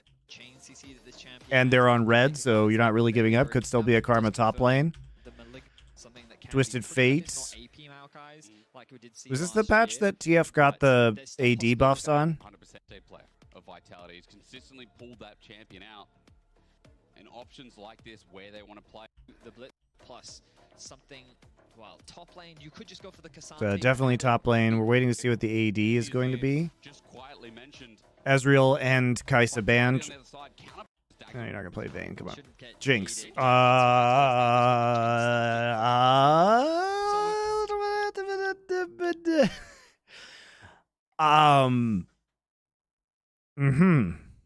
I don't know if I would play the Jinx into a Philios Blitz. Gone back to a Philios Jinx meta. Yeah, we are. I thought we'd I feel like R5ing the Jinx here is not incredible. Like, why don't we play like Tom Jinx? As we've talked about, is Orianna that's been banned away. Final pick coming through for mid, and then we get to see what option they Play Kate Karma. It's a little weird, but bring an 80 carry on the other side. There's the Azir, just quietly mentioned. Like, there's Vitality on the other side, counter pick for 80. Seems strange. Kazi is a great team fighter. Let's not go away from that. One of the best team fighters in the league. And while he might die early, he also outputs the damage, as Dagda was saying yesterday. yeah, that's why it's always dangerous. But the Jinx lock in for Kazi. So we've gone back to a Philios Jinx meta. Yeah, we are. I thought we'd gone away from this, but with all these 80 carry bans. like the Ezreal ban's very smart because it's Carzy. Right? It's Carzy, so you ban Ezreal, but also you don't want the Ezreal Karma just like ruining your shit in the bot side. But at the same time, like, you know, you could have picked Ezreal here. You could have picked Ezreal instead of Akali.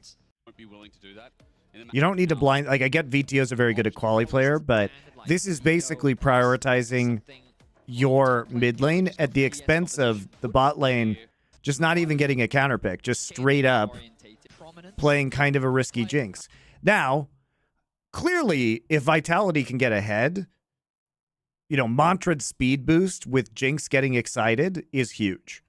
You know, huge catch-up potential, huge. You know, if you take one person down, the snowball in these team fights for Jinx is going to be huge. And I think that is kind of the logic here is like, okay, if we get one pick from Jhin or Vi or Akali, Jhin or Akali, then the Jinx just mows, it just chases everybody down with the Karma. But if you don't get that and the Blitz hooks somebody, and it is pretty easy to hook a large number of the people on Team Vitality, really the only person it isn't easy to hook is Akali. And you can just Maokai ult her while she's in Shroud. So this feels pretty bad, honestly. Against BDS, because they've got a very traditional BDS composition. Very strong team fighting, very solid laners. I think that they maybe got caught off guard a little bit by the flex from the Karma towards the top lane. I'm sure that they have for BDS. This is how on this in Vitality are yours truly. But you know, with some Vitality Bush mechanics here, Hilisan, all it takes is a dredge line onto Sheo's Maokai. But he won't pull the trigger just yet. Hovers over the wall, Ward spots him out. Vitality pull away even as a 5-man unit, not to overstay. So just information being gathered. I feel like Carzzy is in a great deal of danger in the bot side. Blue buff to just gain that early information for his team. Nothing too crazy. Douglas has a bunch of options. We kind of look at pushing lanes. I would anticipate that the Karma has push up towards the top side of the map. The bot side is going to be very interesting on who can actually get that. No super chats, Chris Primer. No, I don't have monetization set up on the YouTube side yet. You guys can just chill out and watch there for the time being. Really has the threat of the hook, and the second that that threat has disappeared, it's really not that threatening. Carly, and I would agree typically, but in the early laning phase, it's rough. You just don't quite have the same wave clear. Going for the Conqueror in mid lane rather than the fleet footwork, a little bit more of an aggressive rune choice, but makes it harder in the early laning phase, but towards the later game gives you a lot more dueling power and damage. The weird thing about mid is it depends on the region. Like I've seen Azir's absolutely body this lane and continue to end up winning the game because of it as well. Oh, for sure.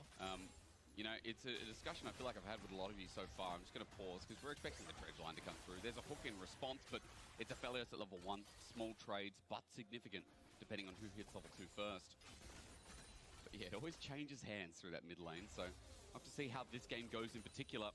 As Video has had a really good start to playoffs. I already mentioned it yesterday, but we can say the same about Nuke, and especially on Azir. That's been highlighted throughout the season so far. Is Car being played in LCK or LPL? No, because it's not the same patch.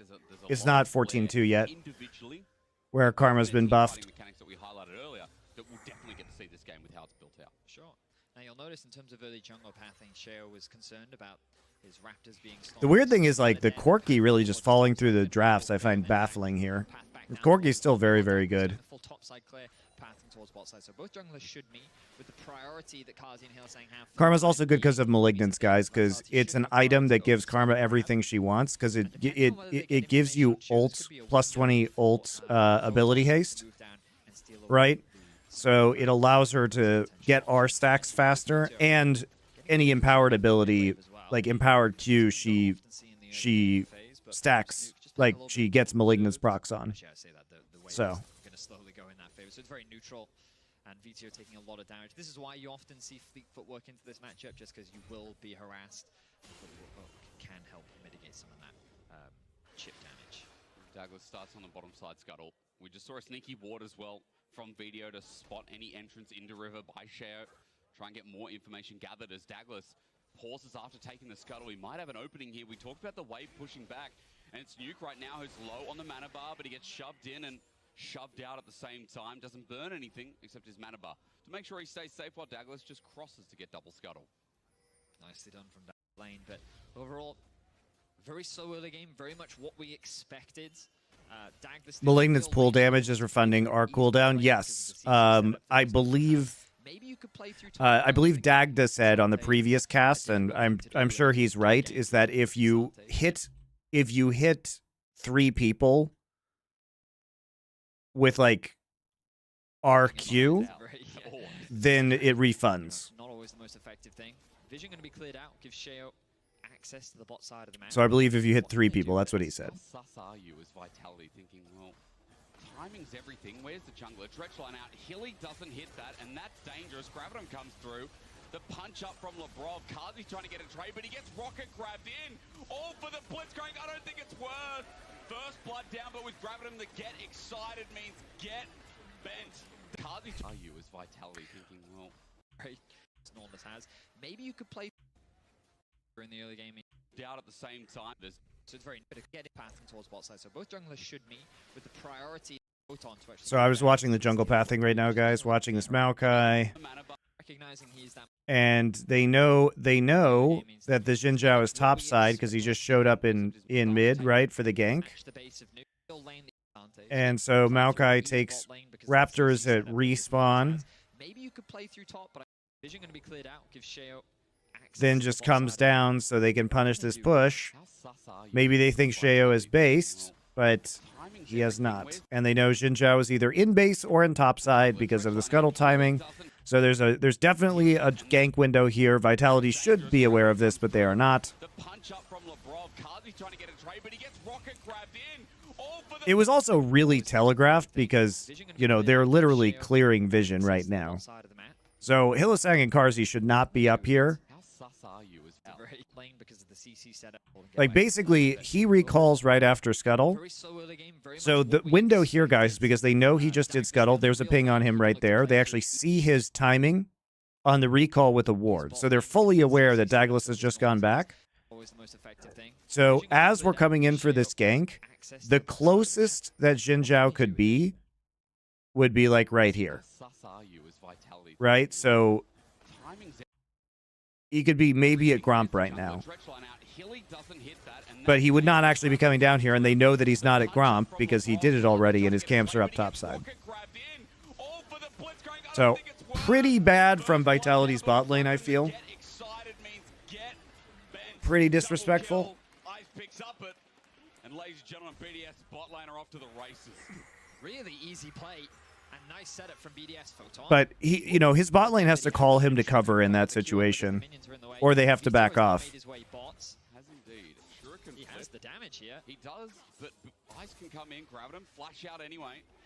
Oh, respect not given over. Video does take a summoner with him, and Douglas will take some grubs in the top side of the meantime. Wards. I would imagine has to be a little suspicious at least. But they thought that they could catch this bot lane off guard. BDS's bot lane. The Jinx is really what needs to get going in this composition too for Vitality because it's all built, their team fighting is built around Jinx resets and chase down with Karma.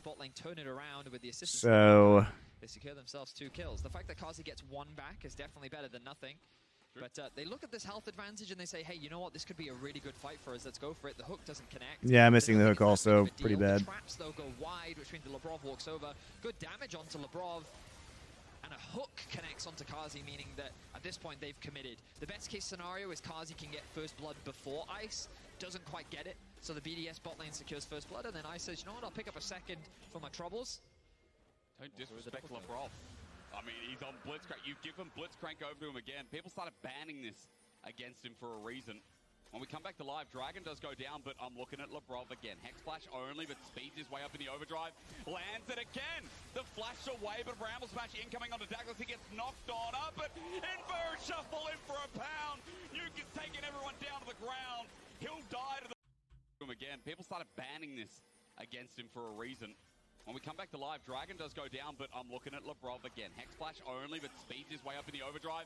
Lands it again. The flash away, but Bramble Smash incoming onto Douglas. He gets The hook brought him in range of Twisted Advance, so it follows even after Flash. Nuke is taking everyone down to the ground. He'll die to the turret, but in the meantime, I mean, at least Karzi has gotten a couple of kills. This could have gone worse, to be fair. while you die. Such a massive wave is going to be lost in the bot lane as well. BDS making stuff happen in the bot sides, punishing this bot lane as much as they can. And that was just another clean hook from Lebrov onto Douglas. The flash away drags the Maokai underneath the tower where you think, oh no, this could be a very dangerous situation. Have BDS overcommitted? But then the arrival of Nuke with a fantastic shuffle just makes the play very one-sided in favor of BDS. So there's the hook, the flash away immediately from Douglas, brings Maokai near to the turret, doesn't quite give him tower aggro, but then look at this. 3-man ultimate. Nuke does lose his life, Nice auto attack connects onto him from Kazi to again at least get something back. All this could have been avoided if Just makes the play he could have flashed a max range blitz hook. one-sided in favor. Yep. True. Did he even have flash up for that though? It's always. Oh yeah, he did because he flashed at the end of the play. Lol. I'm looking at Labrov again. Hex flash only, but speeds his way up in the overdrive. Lands it again. He flashes immediately afterwards. Incoming onto Douglas, he gets knocked on up, but inverse shuffle in for a pound. You can take everyone down to the. I'm not sure it could have been avoided because the Azir was already coming down and the wave. You know, there's another wave coming in, so this still could have been a dive, but yeah, it probably wouldn't have been as bad.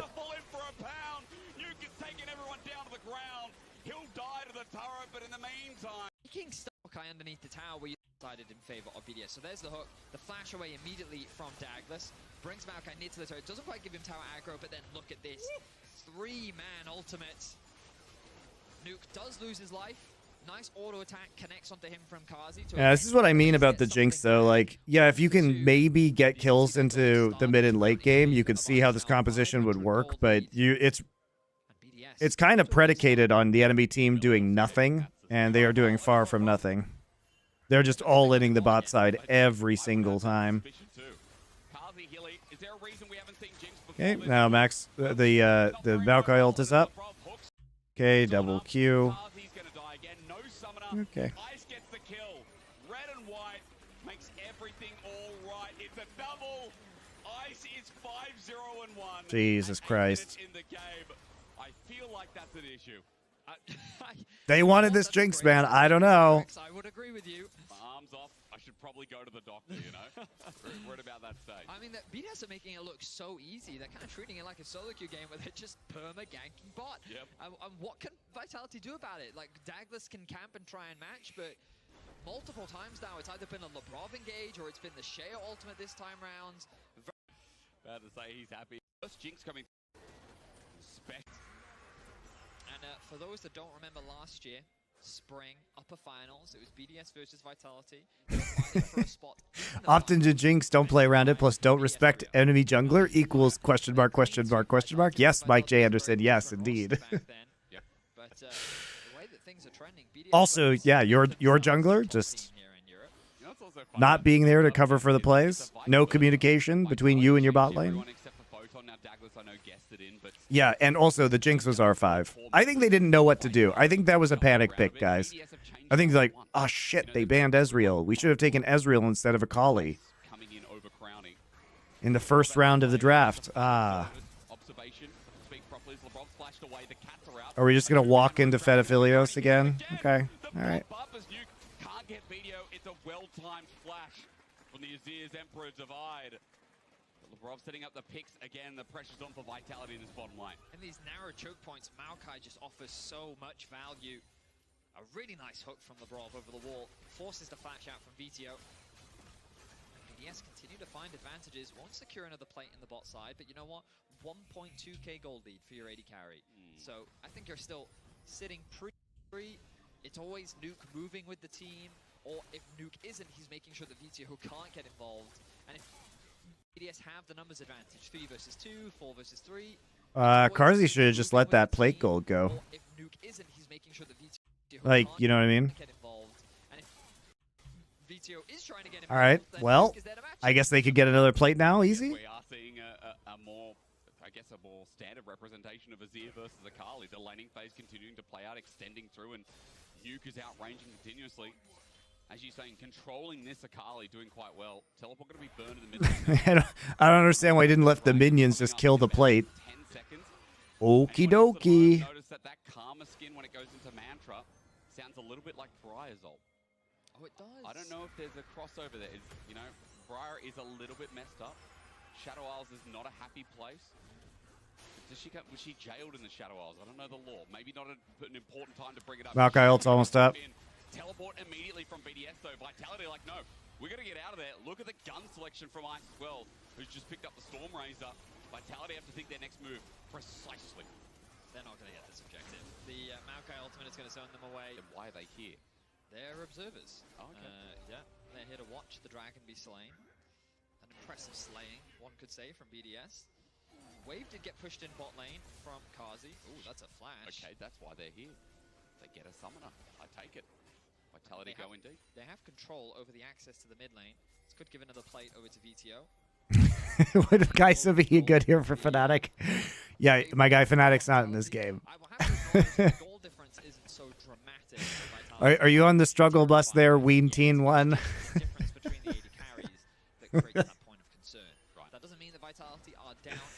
Too high for this. Ah, yeah, well, some days are like that. BDS have a very traditional front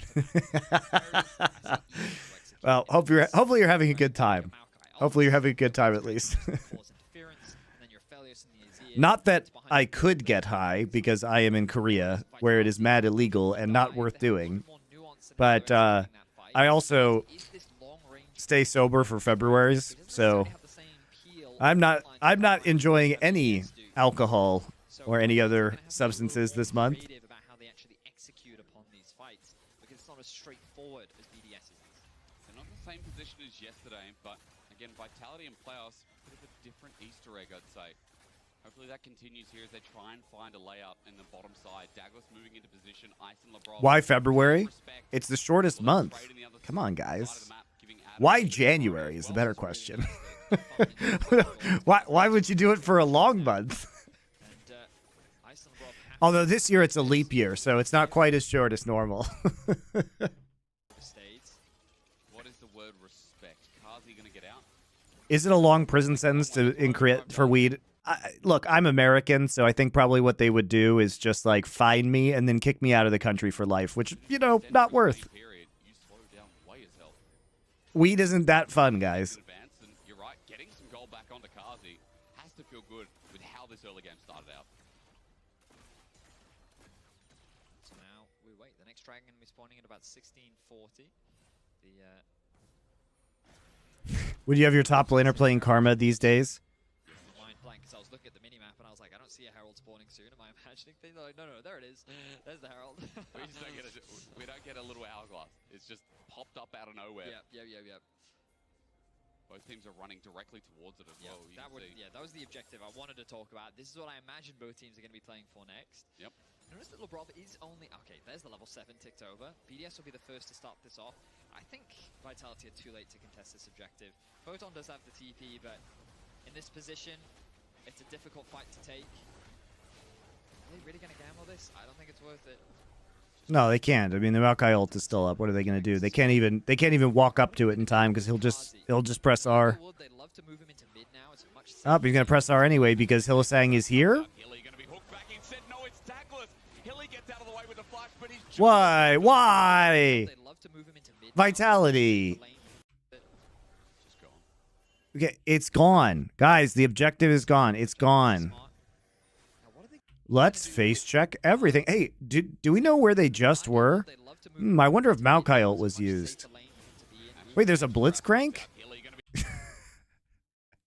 Also, shout out to Douglas getting completely trolled by hitboxes here because the Nautilus goes out and then Hylissang flashes so that Douglas gets hit.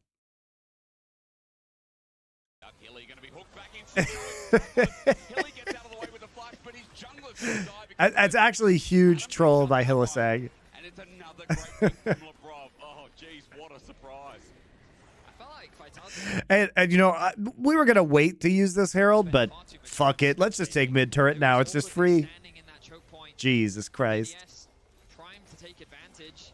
TP now coming in from Photon. Illy's walking up to the top. Hylissang? Almost dead. He sets up the engage. Should make it death. Hylissang? Tries to find the kill and he will. All right, he gets two. But 1 versus 2, he's now stuck in the middle. The ult flies through. Ice now has a new target, but he won't finish off that kill either. That's not terrible. It's not terrible for VTO. As I thought that was just going from bad to worse. Yeah, I mean, impressive performance there from VTO, really knowing his damage limitations. Photon hovering on the flank. Are they going to try and dive this? He is a very pleasurable Akali to watch. Photon? Photon around, not going to get through the brick wall. That is Adam. LeBron's hook dodged away from Photon. Is playing fancy feet. Grab to grub. Grab. He will not get that man to Q. The inner fire holds back as Ice just clears out the wave. They need to be careful though because they're overstaying. Adam has had an opportunity to... go back to base. So they have 2 TPs, Adam and Nuke now. Dragon's going to be spawning in about 40 seconds. Vitality, they're going to invest their time to unlock this tower. Objective gained, but it could very well cost them an ability to contest this dragon. With this reset coming through, there's likely a lot of gold on Kazi's opportunity. And now gold being spent. Items getting If only we knew how long it was until the dragon spawned. Just a note. There it goes. Ice has got 10 seconds. only, not that full second item before this dragon spawns in about 3 seconds. But impressive stuff from VTO. Whenever he got his hands on Akali in the past, it was always a terrifying prospect for teams to deal with. We've seen him solo carry games on this champion before. He's incredibly confident on it. One of the best Akali players we have here in Europe. Now the TP comes through. Will it be matched by VTO? Nope, they're going to concede. Douglas just takes the blast cone out of there. He's done. He'll leave it, and so 2 dragons for BDS here. It is only Chemtech, but the individual stats are going to make a difference. I guess Vitality on the side are going to make the trade-off. Hilo saying not going to get the dredge line. And BDS staying in the top side right now with teleport available. BDS trying to wait and see if he pulls the play. I mean, the advantage of VTO spending so much time in the side lane is he's starting to build a level lead. You'll notice that little pink bar next to his champion icon. He's very close to level 13, whereas Nuke has only just now ticked over to level 12. Lavrov doing it again. Silence gets a hook and the flash away from Hilly. Excuse me. So gets the knock up because the auto's targeted before the flash comes through. That's the Blitzcrank Nautilus interaction we've seen many times in the LEC. Well played from Hilly there. Top wave does get pushed in. The bot wave is going to be caught by Photon. And we've resulted in a very neutral mid-game up. But still, I don't think Vitality... I'm shocked this game is this close. State. It's just, when we look at how these neutrals are playing out, the second the BDS is there first, look how difficult it is to really contest. Like, you have to have Hillisang walk as your face check, he's your front line. But then there's the threat of walking into a Blitzcrank hook. There's the Maokai ultimate that's just going to zone you away. There's the potential for a Shurima shuffle out of nowhere that you don't expect. It's very difficult to contest the objective once Horizon focus, remember, there's a come in. 22:05 is the next one. So about 3 minutes back team fighting comp. They also have consistent DPS, and Azir Aphelios with the right guns will shred that thing. Exactly. Yeah, that's a great point. Now, VTO looks like he's going for a death cap second. Wait, there it is. There it is. All right, so death cap picked up second. This is one of those ones where... Pretty big power spike for Akali. Mathematically, it's one of like the highest value things you can get. Okay. But it's also just raw AP. So Yeah. he doesn't have like the additional HP that you would get from many other items. All right, he's just going for burst. He's very close to 14 as well, maintaining that level advantage over Nuke. The amount of time he spent sitting in the side lane. He's the only one with a gold lead over his lane opponent, as Adam has now found a small advantage in the jungle in that AD character. There's Infinity Edge for Kazi. Vitality should feel pretty good about going for a fight right now. You talked about the Dragon amount of vision just yet. Ward's littered. Oh, Vitality have weathered the storm a bit. Gold dead even is not what I thought I'd Did I watch JDG LNG already? No, I'm going to do that tomorrow. I wanted to get through these LEC matches that happened today before SI tonight, and then I'll catch up and do LPL tomorrow. And top just went smoothly enough as Zakama. But now you have a lot of relevancy moving into this fight. You can see Vitality able to push and pull on the vision line as well. Set themselves up through River, push BDS back a bit, and get some know-how as to where BDS are going to make this approach, where Lavrov is, more importantly, Hilly, not going to be hooked in this time. BDS love this point in the game. You know, this is where we often see, we've seen many Dead games even where now. it's very even, very steady. They enter the mid game, and then a single fight, they just stomp you. They'll get 5-0, and that's how they win a lot of their games. Their team fight setup and their objective setup, I think, is a large part of why they sit at the top of the table here in the LEC. So Vitality are going to be tested here. Yeah, BDS knows their win cons super well. Do his liner up, she steps the wrong way. Vitality holding as a 4-man unit. BDS know this easily as well. Speaking of which, 15. Maokai super broken. My math? No, let's try 20. Or maybe 10. Either way. The Maokai ult into Blitz is just so gross. BDS know this because BDS coming off the side, but they just jump all in. Watch out for VTO. Silence onto VTO from Blitz ult. Whoa! Ice is just huge though. But Ice is untouched. Ice hasn't taken a lick of damage at all. The poke's big, but this AD carry still has the ability to fight. It's the fact that team fight was won for BDS. Targeting. Vitality holding as a 4-man unit. BDS know this because BDS coming off. It's so good to come in from the flank, though, because it zones out. It forced the Jinx flash. You know, already Carzzy was popping Ghost at the start of that fight. Video actually gets silenced here by the Blitz ult.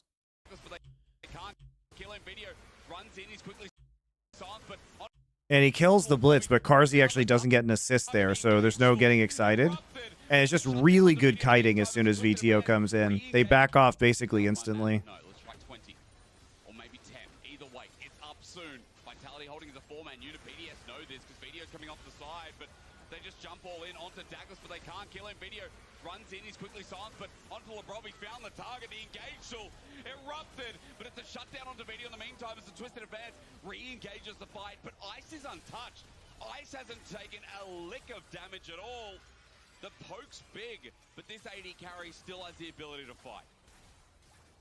It's the fact that that team fight was won for BDS just goes to show how engages onto Carzzy. They navigated backwards. The TP now coming in from Yeah, this is so disrespectful from Vitality. They know both TPs are up. Video's dead. It's just, that's so bad. That's so bad from Vitality. BDS just goes to show how good they are at team fighting. The way that they navigated backwards, the TP now coming in from both. They're just begging for this. Well, as you said, both TPs that come through. It's Adam on top of Hilly, but he re-engages onto Carzzy. This Jinx ain't got a hope as Ice is again not taking any damage at all. The disrespect on BDS's possible positioning this game is ridiculous from Vitality. Just like that, BDS are going to blow the game wide. They have no concept of object permanence, guys. They execute it to near perfection, and they're going to get a Baron off the back of it. VTO has TP'd to bot lane. They know they can't contest this. He's going to try and trade something back. Maybe Douglas can sneak away that dragon. But BDS in firm control of the game now. And the positioning from Ice, just flawless. No real threat from the Akali. And well played once again to BDS demonstrating. Yeah, who gives a shit about giving up a second Chemtech Drake? Nobody. Let's go straight to Baron. You look at all the tools, I think it was something he actually said in draft. Maokai, Cassante, even hell, Azir at the end, the Blitzcrank especially. Video tried his heart out to get back there, but he didn't stand a chance. Yeah, I mean, let's watch the Akali, right? So he's going to come in from the flank, a little late to the fight, starts on a 4v5, then Akali gets knocked up by the Maokai, gets pushed back, gets that initial kill. The moment he dives in though, one shot, the Kasai gets pushed back, gets that 4v5. I'm not sure if VTO really has an opportunity to get onto Ice in this fight. Gets knocked up by the Maokai, gets pushed back, gets that initial I mean, kill. he doesn't really have an opportunity to get onto Ice at any point in time. Uses the ultimate, Nuke and Ice all turn their attention to him. Oh, we're doing it. He waited for the dredge line. Lebrov gets the hook back. That was clean. And guess who's behind them again? It's Mr. Damage. All right, they know exactly what this Akali wants to do, and they're just not allowing it to happen, right? Major gold lead in the game. And it feels like it's one that is going to be a slow burn. Unless Vitality can find a miracle of a pick. It's just great awareness from BDS. The fact that they treat fights, it feels like they're going into the fight. They say, these are the threats, these are the low priority targets. I agree with Videos. Very well, very patiently too. And the second that Akali... They're playing team comps and team fights out very well. Their in-game planning must be quite good. Good night, Tasty AMG. Slow start. They're threatening this bot tower, but they don't have much of a wave to play with. They're waiting for that mid wave to start coming in. The thing that Vitality have to be scared of is Lebrov on trying to find a hook over the wall. That mid wave has been pushed in. Adam now making his way towards bot. VTO has been sent over, and the Maokai ultimate going to be used to secure this tower. Ninja Scrass, great zoning. Hilly gets caught on the end of it. Lebrov with a hook again finds the jungler, and Douglas, even though he's got the no circle again, he'll only be able to prevent some of the damage. Vitality trying to get them off going any further up, but it's the inner turret in bot that's already been taken. It's Baron recalls, at least faked it first. That now will come through and give good timing windows here with the last minute of Baron for BDS. BDS playing this slow and steady. And they're consistent, as they've shown all splits long. Obviously, doubts coming into the beginning of the split. How strong would this team actually be? They only replaced a single member, but their playstyle is very clean, very calculated, and there's very little to criticize, you know? Pop off. I'm not sure how Vitality can turn this game around. Level 16 on the Akali. He's gone voice. He has full damage. He's just no Zhonya's. He's all about trying to kill I mean, that AD carry. yeah, somebody has to kill He Ice. doesn't have his flash up just yet, but it's going to be up soon. Labrov is going to clear out all of this potential flank vision. There are no deep walls. There's always something here for video, isn't there? Vitality group up. Nature's Grasp out again. Kazi's not here yet. The engage, I guess, on the reverse side of Douglas is there, but Adam tanks up, tanking pretty much nothing for now. That's a Moonlight Vigil Infernum. And Ice, even though he doesn't hit everyone, it's still impactful as Labrov on this off angle, trying for a hook under turret. Vitality's turret's just getting worn down bit by bit by bit by bit, and here comes Adam jumping in bit by bit. Labrov, I believe he hooked a minion there as Hilly jumps in with the dredge line. Oh no, has to Hill is saying hooks into a wall, then has to flash out. Another inner turret bites at us. Labrov's hook at this point doesn't have that. He then hooks in again. Labrov baits his hook, and then another hook missed. There are a lot of hook problems there, guys. Some bad hookers right there. Kazi can't step up. He's still too scared. And BDS walk away. Agent BDS and spawns at a ban. He's going to do what? The difference is that damage is going into these frontline tanks that just refuse to fall. Hilly? Is he dead? That's a real question. Yes, he's dead. Over and yeah. Well, that damage is going that damage. He's on a warding mission, guys. Here he comes, warding everything, getting caught by Scryer's Blooms. He's all by himself. The rest of his team is in mid lane or top jungle. is he dead? That's a real question. You can see he slides over and yeah. Well, Hilly's dead a sixth time. They have been bullied. Like, even it feels like the teachers. Have I already watched the series? No. That's Kazi's flash gone. That is a jinx. But I don't care about spoilers. I know what the result is. Is the one diving? He just one-shot. Oh my lord, that TP coming in. I don't know if you want to be there, video. Just call it quits. Game one is done. They fly in, Nuke flies them out.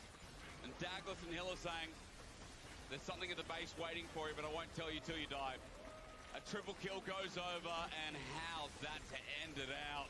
A 5-0 ace. VTO not given an opportunity to pop off. Ice is going to end this game 11-0-7. But what an incredible team effort from BDS. An impressive performance, sub 30-minute win. How did that spring match go again? It was all the team's 20 kills, don't get me wrong. Very kind of disrespectful by Vitality, but honestly a very well played game by BDS. I mean, I'm impressed by how clean they've looked overall. You know, they've been doing really well. I think their coach's striker guy must be pretty legit. In a similar fashion, try to deny some of the picks like Brand that Vitality has had. I mean, think about it, he's consistently overperformed, right? Especially last year as well. Yeah, this time actually making an adaptation. They don't want to do. All right, guys, I'm gonna go grab a drink. I'll be right back.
Actually, no, they banned that last time. So the Azir is still up. The Blitzcrank ban, just like we talked about, and we'll have to see what they ban on the red side of Team BDS.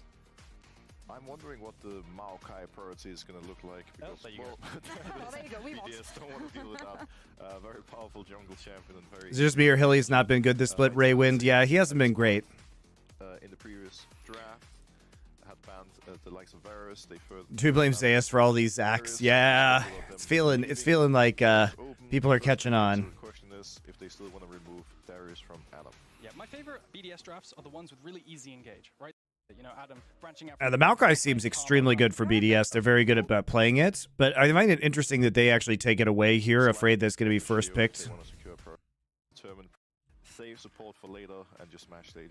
Said Jin Zhao. I would expect All right. Support pick coming out here one way or the other. When it comes to Jin, I'm not the biggest fan of it. It's to match the range of Varus, right? Particularly, you Yes, kind of lose Jin though. And I also see a lot of problems with it when it comes to Jin lethality. Jin can be quite devastating right now. Exactly what they played yesterday. I'd love to match it with some kind of low economy jungler who could permanently sit bot side. Taking the vibe there, Kali. I would argue a little bit questionable based off of what we Poppy just ban discussed. incoming. Team comp is going to be really high execution. Jin not? A lot of things that can go wrong if they don't play the early game. That sounds so janky, but this is this is very strong at bot skirmishing as a 3-man unit, because if you're pushed in, the amount of CC that you have on the engage, like Jin comes in, Jin W hits him, you get hit by a knot hook. I mean, this could be absolutely devastating.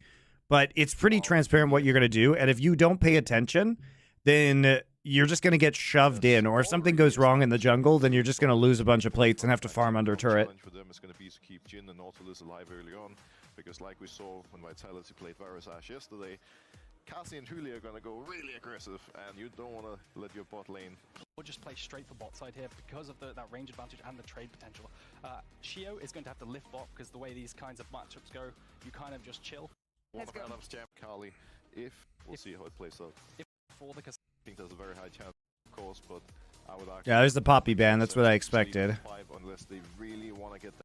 And this Olaf ban is because we've seen like this was very strong when D Plus did it into Gen G in game 1 of their series. And Yamato also did it for a Carmine Corp game at the end, but it's kind of necessary, particularly because the Olaf can come in on R5 here. And what are you going to do when it basically makes it Varus Ash unplayable in team fights? Like, actually unplayable. You have to ban it. Especially because it's Adam. Good night, Balance. It's incredibly oppressive. And especially when you're facing against Adam, it's just an obvious no-brainer. Into these champions, long range. Okay, so this is actually a pick composition. This is a pick composition that we're seeing from Vitality.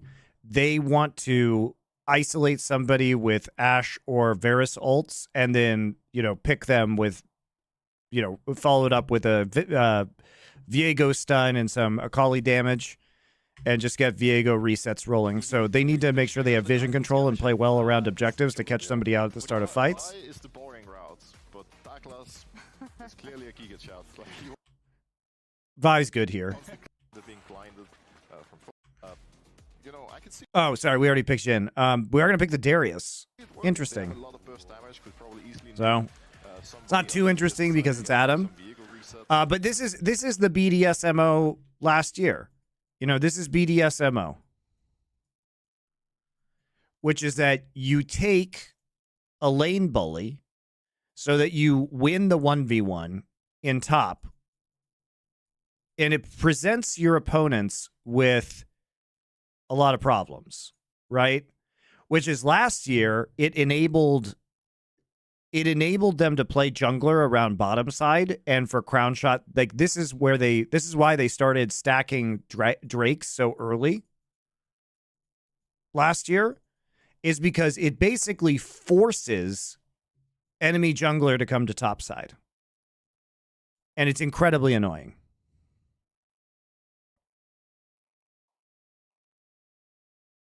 BDSMO? Yes. BDSMO. That's funny. But it basically forces the jungler to come to top side to deal with the Darius, and then you get a mismatch on bottom side. So when we think about how this is going to go, now there's going to be a quandary for Vitality, which is push bot, right? Do we push bot? Because if we push bot, then we need our jungler down there, and then we lose top. But if we don't push bots, then maybe we get dove, right? There's a large dive pressure with Jhin, not Jhin. Maybe we can dive, but we know their jungler is going to be bot lane. So this is very awkward. I mean, I think this is a good draft from BDS. This is how you take advantage of Adam's champion pool, right? Adam's a weird player. He's not a great player, but he is good at specific things. And so when you can use that to your advantage. And, you know, to emulate Broxor, or just to, what's the English word? To repeat him. You know, it's fight or flight.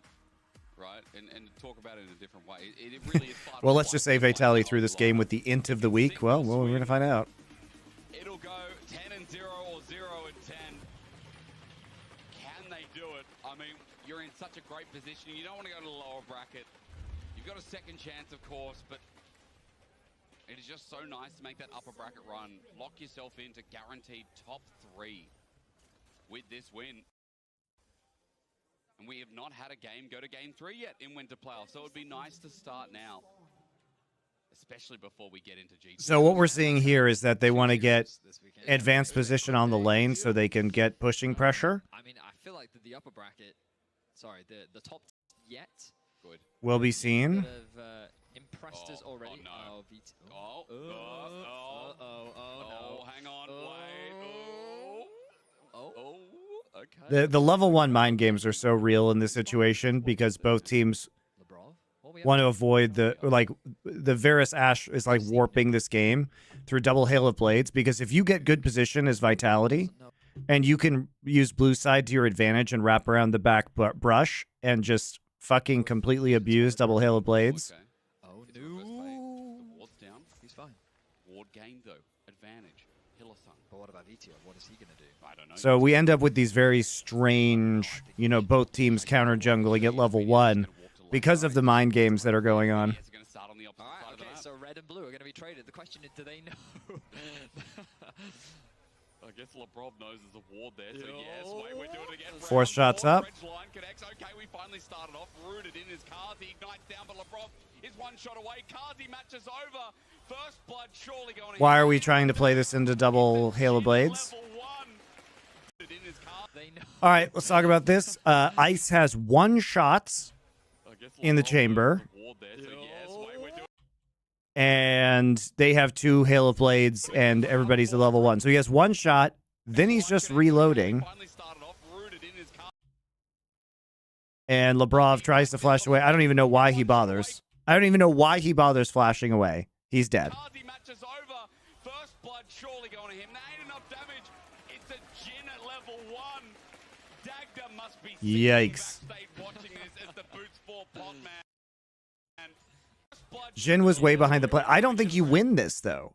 There's volley, double Hail of Blades with a stun coming in from Viego.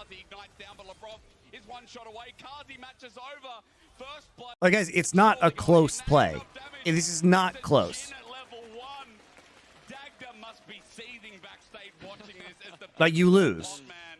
You lose that. On his lonesome in this lane and sink or swim. I think Vitality already starting to swim. All right, well, a lot of summoners were used in that very interesting level 1, where it felt like that the teams were just circumventing all of the vision. Hilly, there's no way you steal.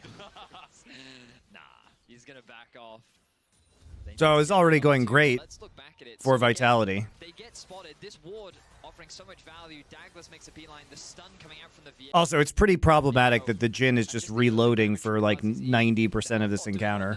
Buying him a little bit of time, but Douglas and Hillesang recognize we don't need to keep this fight going. Flash traded for Flash once again. So there's a lot of summoner spells. It's Red Jin, Joe. Dude. Red Jin is not greater than double Hail of Blades, Varus Ash. Come on. He has to recognize the possibility is real. It's good, but it's not. You underestimate the power, my friend, of the Hail of Blades, Varus Ash at level 1. It's not weak.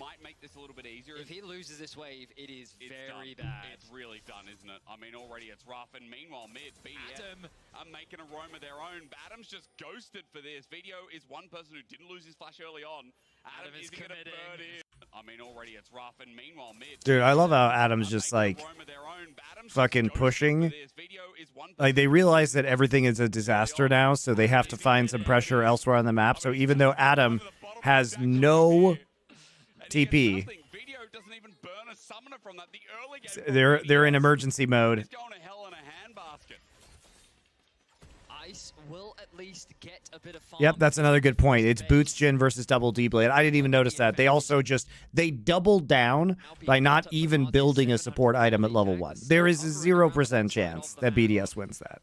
They know that Douglas isn't on the top. I mean, they're going to definitely know now. Any tips on how to get sleep with a newborn? You don't. I am so fucking tired, guys. It's unreal. I'm functioning at like 50% capacity. My brain feels like it's in molasses.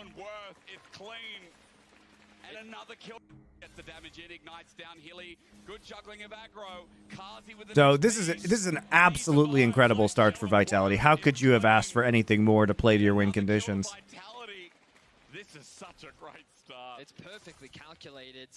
Sheo would love to steal away some jungle camps now. He knows that the recall is coming through. Okay, he's going to choose to prioritize the crab. I thought there was a window where he could skip that, but Photon, expecting a potential invade, also path towards to blue buff and mitigates it. I guess he was spotted out on a ward there, which likely deterred Sheo from actually going for that invade, which means that all of the topside camps of Douglas are also up for him to clear. He can path back towards bot afterwards, and he can look for another play. Remember that when Hylissang gets level 6, he's going to have that ultimate ready. Cleanse is, of course, up for Ice, but that bot lane is getting spicy. The analyst has talked about how they needed to find these advantages, and what a great start for Vitality. Yeah, it was a hard to execute. Why did Adam randomly go to mid? Because he had a push, and he knows that under normal circumstances, like the game should be lost, guys. On your screen, BDS's entire game plan just completely fucking fell apart. Just from Kazi alone. It is bad. The wave is slowly pushing into him too. So look at the size of it. They are not on even CS, not even close. Ice just got a massive shove in, and as Sheo comes in, this is the only thing that could maybe bring the bot lane back to an even state. But do you really want to dive it at this point, knowing that Viego is going to beeline back to bot and probably be there for a counter? They've got a nice freeze in the bot lane as well. The Raptors interrupting VIT. Okay, so what happened there? Douglas went into his shroud, which means that the monsters lost aggro, so they aggroed the nearest target, which ended up being VTO and interrupting his base. So that's a little frustrating for VTO. Is Nuke underrated? The TP, of course. I mean, he's very consistent, which I think is advantageous. I'm going to make a heretical comparison, which is he's playing a lot like Faker right now, which is that if you can play control mages with a high floor, then you're really quite good as a team in the current meta. You don't really have to do more than that. Early draft, powerful control mages. The rest of your team can play to specialties like Adam's champion pool, or Zeus' champion pool, so Zeus can play fucking top Yone and shit. Actually, no, he should be, right? Should be, but I mean, look, Douglas walking in regardless. Nuke is the first one to roam down, by the way. As you mentioned with Video, that makes a difference, but Labrov doesn't go in for a hook. That guy would be annihilated at this point in the game, being so far down. So much jungle attention being spent around the bot side of the map. Hilly and Kazi went backstage and they said Douglas. Nuke equals Faker, got it. Nuke equals Monty said Nuke is next Faker. Can you make a visit, please? And Douglas like, say no more. Can't wait. Can't wait for the tweets.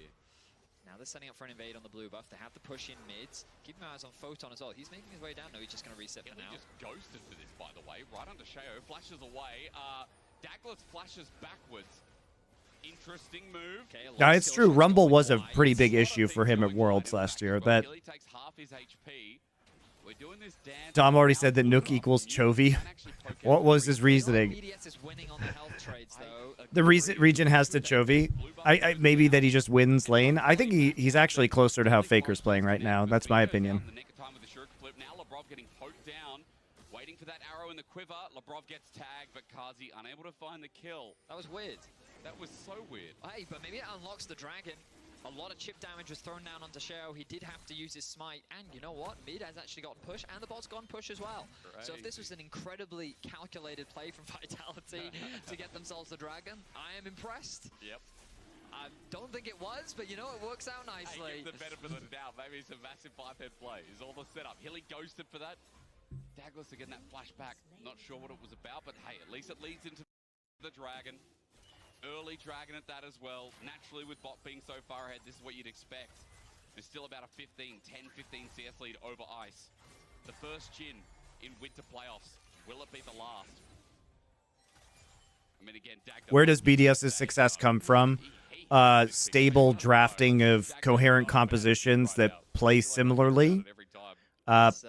Playing to player strengths and like strong vision and objective control. Yeah. Jhin has never really loved playing into tanks. Just because, you know, for those that don't know, he only has 4 bullets at a time. No way. I know. We're talking to people that are level 10 and those 4 bullets aren't really enough to kill a tank before the tank can probably kill you. In any case, Vitality's feeling great right now. They have a gold lead. They have advantages. Yeah, you needed to use this bot lane while they were pushed in to force picks in the long lane with like Jhin W and Jhin ult later on in combination with Jhin Zhao. And that's just not happening now. So now you just don't get CS. You die. They've gotten dove. Yep, this could be a solo kill. Adam's going to ghost, or rather it's Photon as well, who blanches that in the face. I don't think he wins that. Oh my god. It's even more of a disaster, guys. Very close exchange. Adam almost gets the... And that guy shouldn't be up there. Douglas shouldn't be up here, because if he's up here, bot lane should be dying. On the other side of the map, especially post 6 for Jhin. Oh no. In time to offer his assistance. Hilly now level 6 makes his way over to mid. Very smart. He sat on the edge of that wave, sharing the EXP with Video just to get 6. We'll see if it actually turns into a play, because Labrov is on a ward right now without 6 himself. Kazi has the same. But that pick potential now up and available, I mean, it makes the bottom lane even harder, considering that we're looking at Ice here as the Jhin with only 1 cleanse. If you have Chains of Corruption, you have Enchant across the arrow, you can only get out of one of them. But Douglas has foregone the grubs and is actually back to bot lane. He really has said, say no more, boys. I'll be there. I'll be there. No matter what. Yeah, that's on the entire bot side. So Douglas knows that he can choose to reset the grubs very low on the priority list this game. But look at the advantages across the board in favor of Vitality. A very different early game this time round. Yeah. Now, what I will say is that BDS are no strangers to finding themselves in a bit of an early game deficit, but they do this thing where they just win a team fight. They were really committed to that play. They were. Doesn't quite pan out, though. I will say, though, this comp is not as easy as the last one. You know, you don't have consistent DPS with a 5-0 Aphelios. Also, the Darius in play, rather than Adamon. It was Cassante last game, wasn't it? Didn't lie. I mean, everyone remembers him ulting over walls, but still, he's a tank. And at the end of the day, Adam this time on the Darius. We talk about a sink or swim champ as the all-out's going to be used. Adam wasn't close enough to... Who are the premier teams in LCS now? FlyQuest. C9's doing unusually badly. For you is now another teleport from BDS that found Douglas topside, and Photon's running for his life, but Nuke won't let him. NRG. Immortal's looking kind of good right now, but they got a long way to go. What the fuck? But still, he's a tank. And at the end of the day, Adam this time on the Darius. We talk about a sink or swim champ as the all-out's going to be used. Adam wasn't close enough to the wall, but the damage is there. Flash from Douglas. He heartbreakers in. That heal is so huge. But Adam on a turret heals it all up. That's Darius for you is now another teleport from BDS. He E'd Nuke before Nuke TPs, and then he E2s into the play. I've never seen that. Flies through the TP. He does a bit of a Caps moment as he rolls through. He still dives. Maybe he should have taken it. Oh my god. On the Darius. Well, I mean, this is what they needed to get back into this game. Adam wasn't close enough to the wall, but the damage is there. Flash from Dagless. He heartbreakers in. Yep. 2 champions hit by Q. 470 heal. Absolutely huge. The all-out's going to be used. Adam wasn't close enough to the wall, but Jo tries to turn this around. He's in. He still has ult too. There he uses the ult. Heals it all up. That's Darius for you. Is now another teleport from BDS. They've found Dagless topside, and Photon's running for his life, but Nuke won't let him get out. They ult. VTO regretted his decision immediately, guys. But Adam under turret heals it all up. That's Darius for you. Is now another teleport from Campus. The all-out's going to be used. Adam wasn't close enough to the wall, but the damage is there. Flash from Dagless. He heartbreakers in, but Adam under turret heals it all up. That's Darius for you. Is now another teleport from BDS.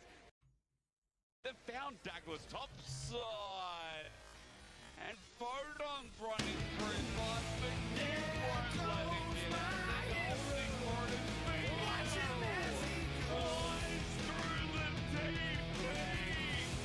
He does a bit of a cut moment. As he rolls through, he still dives. Maybe he shouldn't have taken it. There was never a better use of that.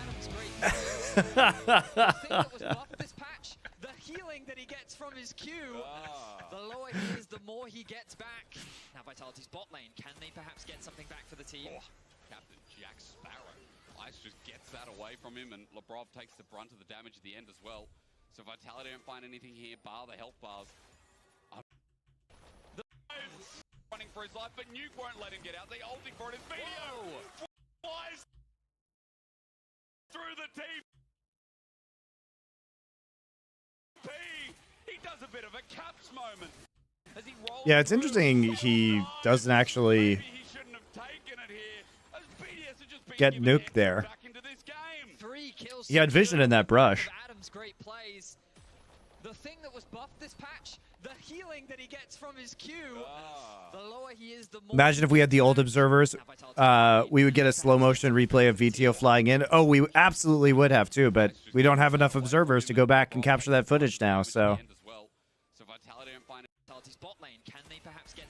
perfect cleanse by Icy. Captain Jacks it. Ice just gets that away from him, and Labrov takes the brunt of the damage at the end as well. So Vitality don't find anything here, bar the health bars. I mean, surely after this early game, surely Vitality don't lose this game, right? Well, I mean, that was a big blunder from VTO. He followed the E all the way up towards the top lane. Was it Caps or Perks who did the cross-map Akali flip? I actually think that was Wonder. Was it actually? But I can't remember exactly who it was. I feel like it was but it was a while ago. I do remember it. They went from top lane all the way to bot lane. I've seen it twice in the LEC, in fact. But yeah, that wasn't great for Vitality. No. TLTR. Well said, Benny, well said. Hillisang now could be in danger himself. Dagless too, maybe. Dagless has taken a lot of dragon damage, and Nuke does some himself.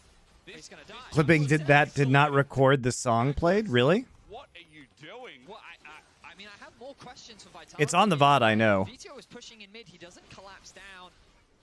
I mean, there was clearly a disconnect there.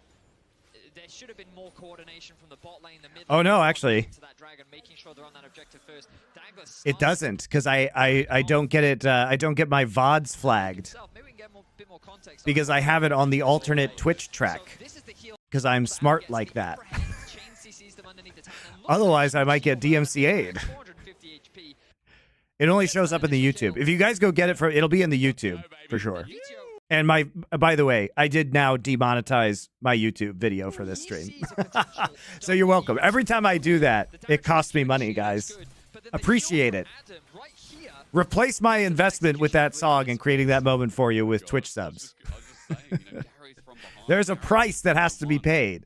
And I'm not paying it. You pay it. You pay it, chat. It's for Vitality's top laner. Darius now 2-1, a bounty on his head as well. And Adam on his pick in a great position. Just buy the rights. Thank you, I am Bomo, for paying for that. Thank you very much. That BDS have got a bit of map state. Labrov not getting a hook there with Shayo coming down. But the pressure off their backs a little bit after this early game. Bot's actually caught up a bit. 500 gold still, yes, but it should be worse. Mid's in a good favor for Nuke. Also for Adam, he's also 500 gold up. Gold on the Thank you, Momo. standings right now Generous, is unlike the dead rest of even. you. And don't forget, BDS picked up a Rhino the Hamster, thank you for your Twitch Prime sub. See, it costs you nothing. somehow.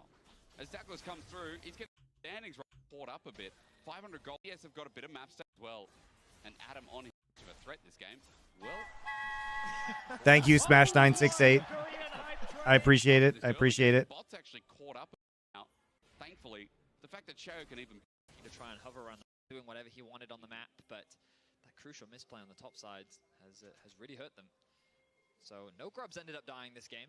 Bit of a surprise. The Herald is now up. And with the bot lane moving like the Black Cleaver or maybe something a little defensive, BDS, they're here to cover their top laner. It's actually insanity, guys, that BDS is only down 100 gold after the disaster start that occurred. Douglas there, tags him. Sheo on the way out. Labrov there too. BDS can just start this off. They've got the priority right now. Ice has also moved into Vitality position. should be able to contest this though. There is a TP available on Photon. I'm looking at those bottom lane ults. From Kazi, from they come. Hillthang. Teleports there. Who pops it? Yes, the lethality Jin build. Yomu's into Collector. You can see Douglas Very good. pitching his own angle is at 4K. They jump on in. The curtain call out as well. Hillsang? Teleports there. Who pops it first? Video with an angle, but Adam Why is he frontlining without using arrow? Why is he not using arrow? jump on in. The curtain call out as well. Hilly is just dead, but it's a jungle trade. He uses a point blank arrow. Okay, they at least get it. Jesus. But here comes Big Bad Douglas with a heartbreaker. Okay, I was worried there for a second, guys. Adam and Ice on there, lonesome too, but Vitality have already done the stealing. They've got better. Monty, only seeing you on podcasts. Do you have a day job or something? Why do you not review these on live? Oh, chat. He doesn't know. Another advantage gained. He doesn't know that Riot hates me. Not down and out just yet. Great damage came through from Douglas. They're able to shut down Sheo, and they should unlock this mid tower with the Herald as well. Nuke can do what he can, but I don't think it's going to be enough to defend this objective. My day job is running the podcast business. And also I do consulting. And also I guess I'm doing this now, so this too. It's a Jin. It's a Jin. I mean, that's also just what Cassante does, right? He was full. Yeah, go watch the latest Four Horsemen. You'll hear a lot about that. Let's look back at this fight, though. Hilly on the front line, dancing at the edge of death. I mean, there's no reason for him to be at the front line, guys, without actually using his arrow. He also flashes pointlessly.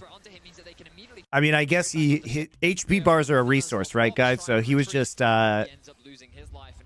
sacrificing himself for the greater good. I mean, this Jin pick is falling further and further behind. Yeah. You see, it really didn't offer a huge amount of value in the team fight as well, but I think the way that the fight was executed, so much priority was put onto Hilly, who's not the major damage threat. If they could have taken Kazi away, maybe there's a world in which they that fight could have played out differently, but the reality is that Vitality have like a triple threat, even quadra threats damage comp. Like, there's damage in the jungle, damage in mid. Should you try and get an Ash Arrow? No. You should play Ash like a tank. Point blank Ash Arrows, best Ash Arrows. Vitality, as long as they can get these nice fights, they're looking to be in a good position. I'll talk more about the Yamato stuff on SI, which is happening in 4 hours. Ice just walks out of the way. What's happening, bot? Video versus the world, it seems. Adam is the threat you need to worry about. Don't do it. There. No. I didn't know he had the R2 there, so I was like... Yeah. I saw an apprehend of a Zaki, I think it was yesterday or the day before. Yeah, it was that apprehend that I was really paranoid about. But alright, he had the second R, so he ends up being fine. VTO playing on the edge. Setting up for the dragon, though, that's on our screens. Adam making his way through bot. But the problem is Akali has no ult, which means that backline threat is largely unavailable. But Sheo's at half HP. That's true. I mean, a jungler running into a dragon contest without anything to his name. That's Twitch Streambot 1. Thank you for your Twitch Prime subscription. just this outskirt one and the scuttle that he's going to give BDS information. No JDG LNG. It's going to have to be tomorrow, guys. I wanted to get through today's LEC games Is he trying to bait in? There's an apprehend. Lock on down. before I do Summoning Insight. And before I do Power Spike, we'll watch Chinese games. Taken away. Vitality have their eyes on this bot tower. I think it's going to be too difficult to really contest, though. There's a huge top wave that is knocking on the doors of... Yes, I already reviewed G2. Catch that wave, so a lot of XP is going to be... All VODs are going on this channel, so you can look for them there. Check chat, subscribe. There we go, Dredgeline. Chain of Corruption follows through, but it's the death charge that finds... That wave, so eyes on this bot tower. I think it's going to be too difficult to really contest, though. There's a huge top wave that is knocking on the doors of BDS's tower. No one's going to catch that wave, so a lot of XP is going to be lost. VTO pushing in bot, Cassante pushing in mid. Well, I guess he got 2 shots on a ward, so it was useful, right? Chain of Corruption lands. That's a not ult, straight into a Zir ult, and goodbye bot lane. And a shut down to Adam, just as quick. Top wave. So now, Vitality have their eyes on this bot tower. I think it's going to be too... So they have a pink ward, so they kind of know everybody's down here, right? Top wave that is knocking on the doors of BDS's tower. No one's going to catch that wave, so a lot of XP. I guess he doesn't see Jhin. Interesting. Look at this. Knocking on the doors of BDS's tower. No one's going to catch. I think he doesn't see Jhin. A lot of XP is going to be lost. I think he actually missed Jhin. That's why he goes on to this. I mean, he still gets hooked, so it's dumb, but he knows the Nautilus is there, so it's still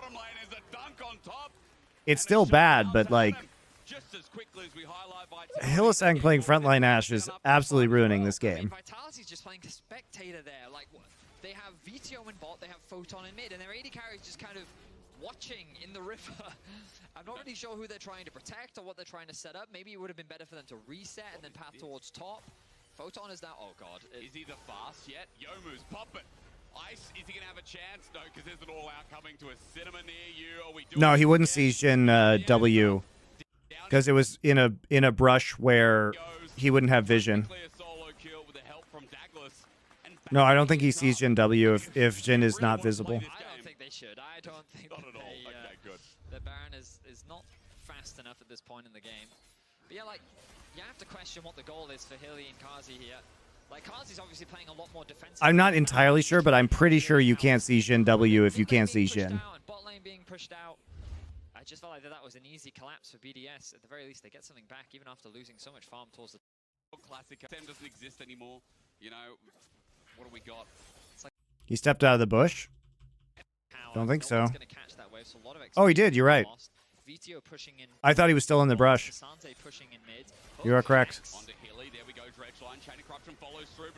I mean, it's even more confusing than. They have VTO in bot, they have Photon in mid, and their AD carry is just kind of watching in the river. I'm not really sure who they're trying to protect or what they're trying to set up. Maybe it would have been better for them to reset and then path towards top. Photon is now... Oh, God. Is he the fast yet? Yomu's pop it. Ice, is he going to have a chance? No, because there's an all-out coming to a cinema near you. Are we doing this again? You know the answer. Down he goes. Practically a solo kill with the help from... All right, what can you do if he's going to ghost and ult you? He wasn't in a particularly dangerous place for farming. I bet from Ashe's camp she's below the bush and doesn't see the W anyway. Yeah, it's possible. Certainly possible. That it would have been in the shadow cast by the bush. Kazi's obviously playing a lot more defensively, and at that point he's just trying to help Hilly out. But with the mid lane being pushed out and bot lane being pushed out, I just felt like that was an easy collapse for BDS. At the very least, they get something back, even after losing so much farm towards the top lane. The goal discrepancy isn't that dramatic, though. Yep. You know what rhymes with dramatic? Fnatic. Fnatic. Yeah. That's coming up next. Wasn't it? TSM doesn't exist anymore. You know, what do we got? It's like the Telecom Wars. Yeah, it's like the Telecom Wars. It's a classic here in Europe. Is it? Wow. Yeah, somewhat. G2 Fnatic. Ups it a bit, isn't it? So, next dragon is at 24:30. The Baron is up, as you highlighted earlier. Yeah, it's Vitality that have control over the majority of the waves right now. Onto the wall. Minor misplay, but not the biggest deal. It's difficult to siege, though, against this Darius, and with the Akali, she just wants to reset instead. I'm curious as to whether or not he'll go for the death cap again. Gives him a little bit more HP. Yeah. I'd like to see him build Zhonya's next. That makes sense. And poor Ice. Bit of criticism. But when was the last time you saw a Jhin take over a game in competitive? I said Huanfeng. moonsooning 2020 I feel world. like I've seen some good Jin since then. When? Didn't it's got a high win rate in LEC, Didn't Gumayushi have a good Jin at Worlds? Yeah, Gumayushi's Jin was really good last year, actually, because they played it in the double AD lanes. Keria also played support Jin at times. So T1 has been big time Jin enthusiasts over the last year or so. It was fine. And it was fun. Just hard when you listen to Dagger a lot, you know? When you sit backstage and listen to him. That man is corrupting your mind. A little bit. Anti-Jin propaganda. Is Adam fine? I think he is. Yeah, what is Hilly gonna do? He has an umbral glaive, okay? What is Dredgeline gonna do? Actually, Hilly might just be dead. Fine, I think he is. Yeah, what is Hilly gonna do? He has an umbral glaive, okay? Dude, this zoning Ashe is just ridiculous. LOL. What is Hilly gonna do? Gets a ward down, sees Nautilus. Gets hooked after blue buff dies. Did Douglas just trigger this to get it? I just think he sacrificed. Did he just sacrifice Hilly? He did. He did. He literally sacrificed his own support player. By the way, he has arrow up, guys.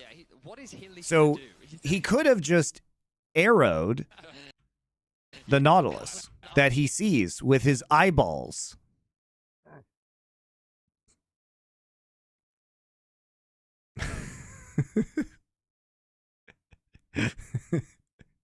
Like, he could have just arrowed Labrov. Instead, he chooses to not arrow, not flash, get rooted, and Douglas actually just says, "Fuck you, Hillisang. I'm leaving."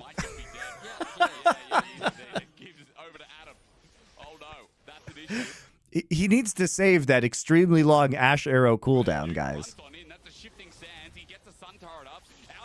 Execution down video. Flashes. And he gets out. The turret just went, well. Yeah. Nuke runs on in. That's a shifting sands. He gets a sun turret up. Out he goes. Execution down video. Flashes. Why isn't his rocket belt cooldown showing? The turret just went, execution down video. Flashes. Why does it also shoot like one thing out of his rocket belt? What is going on with the UI, guys?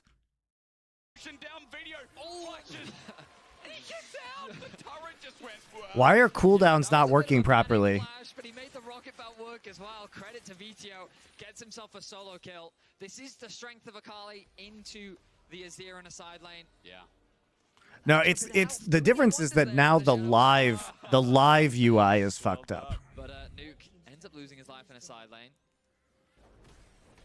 He's the shining light again. Yeah, the other rocket's to the wall. I saw that when I paused it. But I'm just curious why ult timers are not going down properly, why item cooldown timers on live. Like, the thing is that it was always broken in replay. It was always broken in replay, but now it's broken in live, and that is deeply annoying. BDS are going to burn nukes first, but Video now in he comes from a backline ward. Labrov hit out though, stunned up, Heartbreaker through Vitality, have their first pick, and it's down goes Labrov. That's a big pick, but Douglas died in the process to ice. 4 versus 4, but Vitality don't have a jungler. I've been watching LCK. It's been working. They're on 14-1. The dragon timers are broken on 14-2. Before he could, Photon doing what he can. The dragon died in the process. In he comes from a backline ward. Labrov hit out though, stunned up, Heartbreaker through Vitality. Douglas throws this. You have to get the pick before. Your whole point of this composition is getting picks. Picks with arrow, picks with Chain of Corruption. Follow up with Viego stun into Viego resets. BDS are going to burn nukes first, but Video now in he comes from a backline ward. Labrov hit out though, stunned up, Heartbreaker through Vitality. You can't initiate. You need VTO here to help you get the resets. That's how the comp works. Died in the process to ice. 4 versus 4, but Vitality don't have a jungler. Douglas wanted to get the reset, but he was killed before he could. Photon doing what he can. The dragon's going to go down. But it's a smite. Now for the curtain call, though. Look for the final proc onto Photon. Doesn't do too much. Hilly gets poked over the wall. Hilly. It's not done yet because, look, Ice gets a deadly flourish and someone won't be able to move. Not nice tagged sidestep up. there from Photon to dodge. The wind becomes lightning from Sheo. Poke continues to come out from BDS. I have the high ground. They shout as Vitality run for the hills. No lava here. Sheo poking in, goes back in onto Hilly. Titanic there as the pull in. It's an apprehend of the gods, but Video gets shoved back. Now dumped down for his trade. Hilly walked back in. What are we still fighting for, Vitality? What are we fighting for? Just fucking leave. Continues to come out from BDS. I have the high ground. They shout. What? Just leave. Vitality run for the hills. No lava They still have Darius and Azir ults. If you re-engage, you re-engage into a billion sand soldiers. It's an apprehend of the gods, but Video gets shoved back. Now dumped down for his trade. Hilly Oh walked my back in, God. feeling confident, but Adam's on a tear. They're not even. They lost the Drake. But he won't get far. A triple over to the god. Adam is They just gave a Baron. What the fuck, man? He is to be respected. Vitality over. Gonna flip that at all. Get out of this. This game is so troll, actually. What an insane position for Vitality to be in at the start of this game, and for this to be the result. So we come back to this play, and to this point, Vitality just need to leave. They just need to leave. But a great engage from Sheo to start off. Look at the apprehend. The ultimate was super important as well, because Vito then feels forced to overcommit. And once he has dived in, that is Adam's window to shut him down. Then the flash comes in, the cleanup, and I think Kazi's dead. Well, the curtain call, you know, proving me wrong a bit. Sheo picks that one up.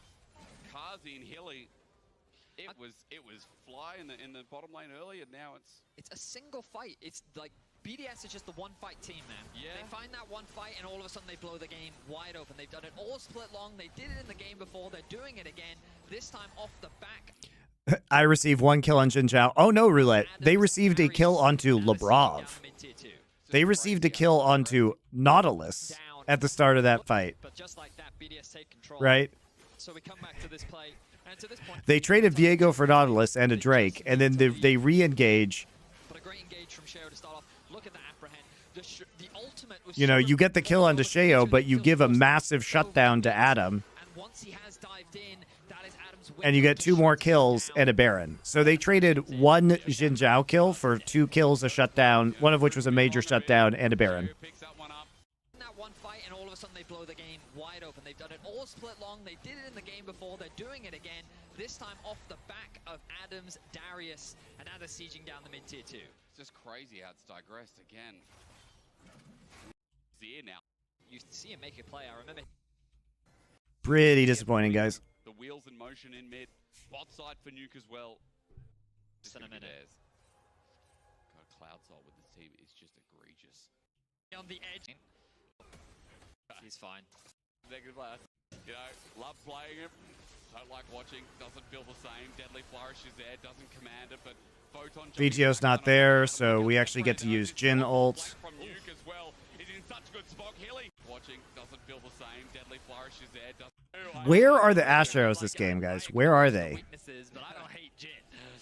You know, love playing. They're always point blank. Doesn't feel the same. Deadly Flourish is there. Doesn't command it, but Photon. Did he use it? Acknowledge the weaknesses, but I don't hate Jin. I guess he used it. You know, love playing him. Don't like watching. Doesn't feel the same. Deadly Flourish is there. Doesn't command it. No, he doesn't use it. In the back line on top of Adam. Look how separated there is. This teleport flank from Nuke as well. Is in I didn't see him use it. such good spot. Hilly. I think he just didn't use it again. With a second. Yeah, doesn't command. It's weird because it like changes colors, but I don't see him use it. What is going on with this UI? First off, I can't fucking see these ults. I can't fucking see these ults because they're tiny. Why are the ults tiny in LEC? And also, they may not even be right, so who the fuck knows? Fight starts. Jin's still Did he use it earlier? But he doesn't care anymore. He's fine. I think that when he looks at he presses. Because it's on cooldown now. Hilly's like they'll be deep in the. He uses it here. Hilly's Oh like, my they'll be god. deep in the jungle. He was not. He wastes it. So what time does he use it? Now we wait. He's like they'll be deep. That because 2046? 2050? Okay. 2850. So he doesn't even have level 2 ult yet. So it's actually just probably not up. It's not up. I say we because I'm dragging you down with me. It's not up. You really love talking about this Jin. I haven't really had a, like, I acknowledge the weaknesses, but I don't hate Jin. You know, love playing him. Don't like watching. Doesn't feel the same. Deadly flourish is there. He wasted it earlier, so it's not up, Photon guys. jumping in the back line on top of Adam. Look how separated there is. This teleport flank from Nuke as well is in such good spot. Hilly gets 3-shot. Kazi with a second. Look at Nuke just fire away. His ult doesn't need to land. As Video is the last hope for Vitality, but his team has died around him. Kazi with a flourish is there. Doesn't command it, but Photon jumping in the back line on top of Adam. Look how separated there is. This teleport flank from The Nautilus is inevitable, guys. Just gets on top of Hillsang instantly. same. Deadly flourish is there. Doesn't command Nuke is on a TP flank. The setup's just so good. as Video is the last hope of Video's always just not there. You really love talking about this Jin. He TPs into the mid wave, but he's just so far away because I guess he doesn't want to TP into the back of the pit here, and there aren't any other wards. You know, love playing him. Don't like watching. And he doesn't want to TP onto the minion wave. Doesn't feel the same. Deadly flourish is there. Doesn't command it, but So he's just not here for this team fight compared to the Azir that it gets instant value because the moment he lands, he puts a sand soldier down, and then he takes out the entire back line. Look at Nuke just fire away. His ult doesn't need to land. As Video is the last hope of Vitality, but his team has died around him. Ice is going to force that with the He's not really going to get very far. I don't know if Nuke can keep chasing this for. And he's got Adam. Weird old dirt road. Forgot what it's called. Sovereign's Domination? No. Missed walking. That's 3 pickings. No friend. Like a turtle finding a new shell. You know, I guess this'll do. True. That's exactly what I think of when I think of Baron. Okay, good. BT on the flank. Turtles don't find new shells. I'm not sure what kind of turtle he's talking about. What are you talking about? A hermit crab? Like, my guy, what turtle finds a new shell? There's the dredge line, not going anywhere. Watcher has to ulti himself because he's trying to slow everyone out. What kind of turtle is that? Video on the flank. That's not boring. That's an opportunity for Like, what? Again, the shining light. He doesn't have any summoners. But as the poke comes through, Photon all of a sudden is at half health again. That's not how turtles work. Just in case you guys didn't know, turtles don't do that. Yeah, now he's got the Magi's 10 stacks. He's confident that he's not going to die. Turtles are not invertebrates that molt / are hermit crabs that commandeer other animals' shells. Okay, teleport comes a little bit late. Ash Arrow. The BDS care. Photon jumps in. He's Look, man, if I'm an English major, I know this shit. Everyone should know it. But it's really just breaking Vitality's own heart down. BDS, it looks messy, but you can see Nuke is unscathed. Auto-attacking Karzi's here for one final int. Oh, I'm so disappointed. That was such a gimme for Vitality, I gotta feel. Straight into the BO5 to wait for the winner of G2 Fnatic. An impressive season from BDS.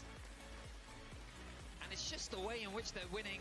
A single decisive fight is all they need to firmly cement control over the game. Yeah, pretty disappointing game from Vitality, especially from Hylissang. Man. Crazy. BDS won, but really Vitality lost. Yeah, I'm shocked at how that game went after the early game. It wasn't just Hylissang, though. It was also the play on the top side that really held them back. All right, guys, that's going to be it for today. We have, in 3.5 hours, we will start Summoning Insight. So I will see you then.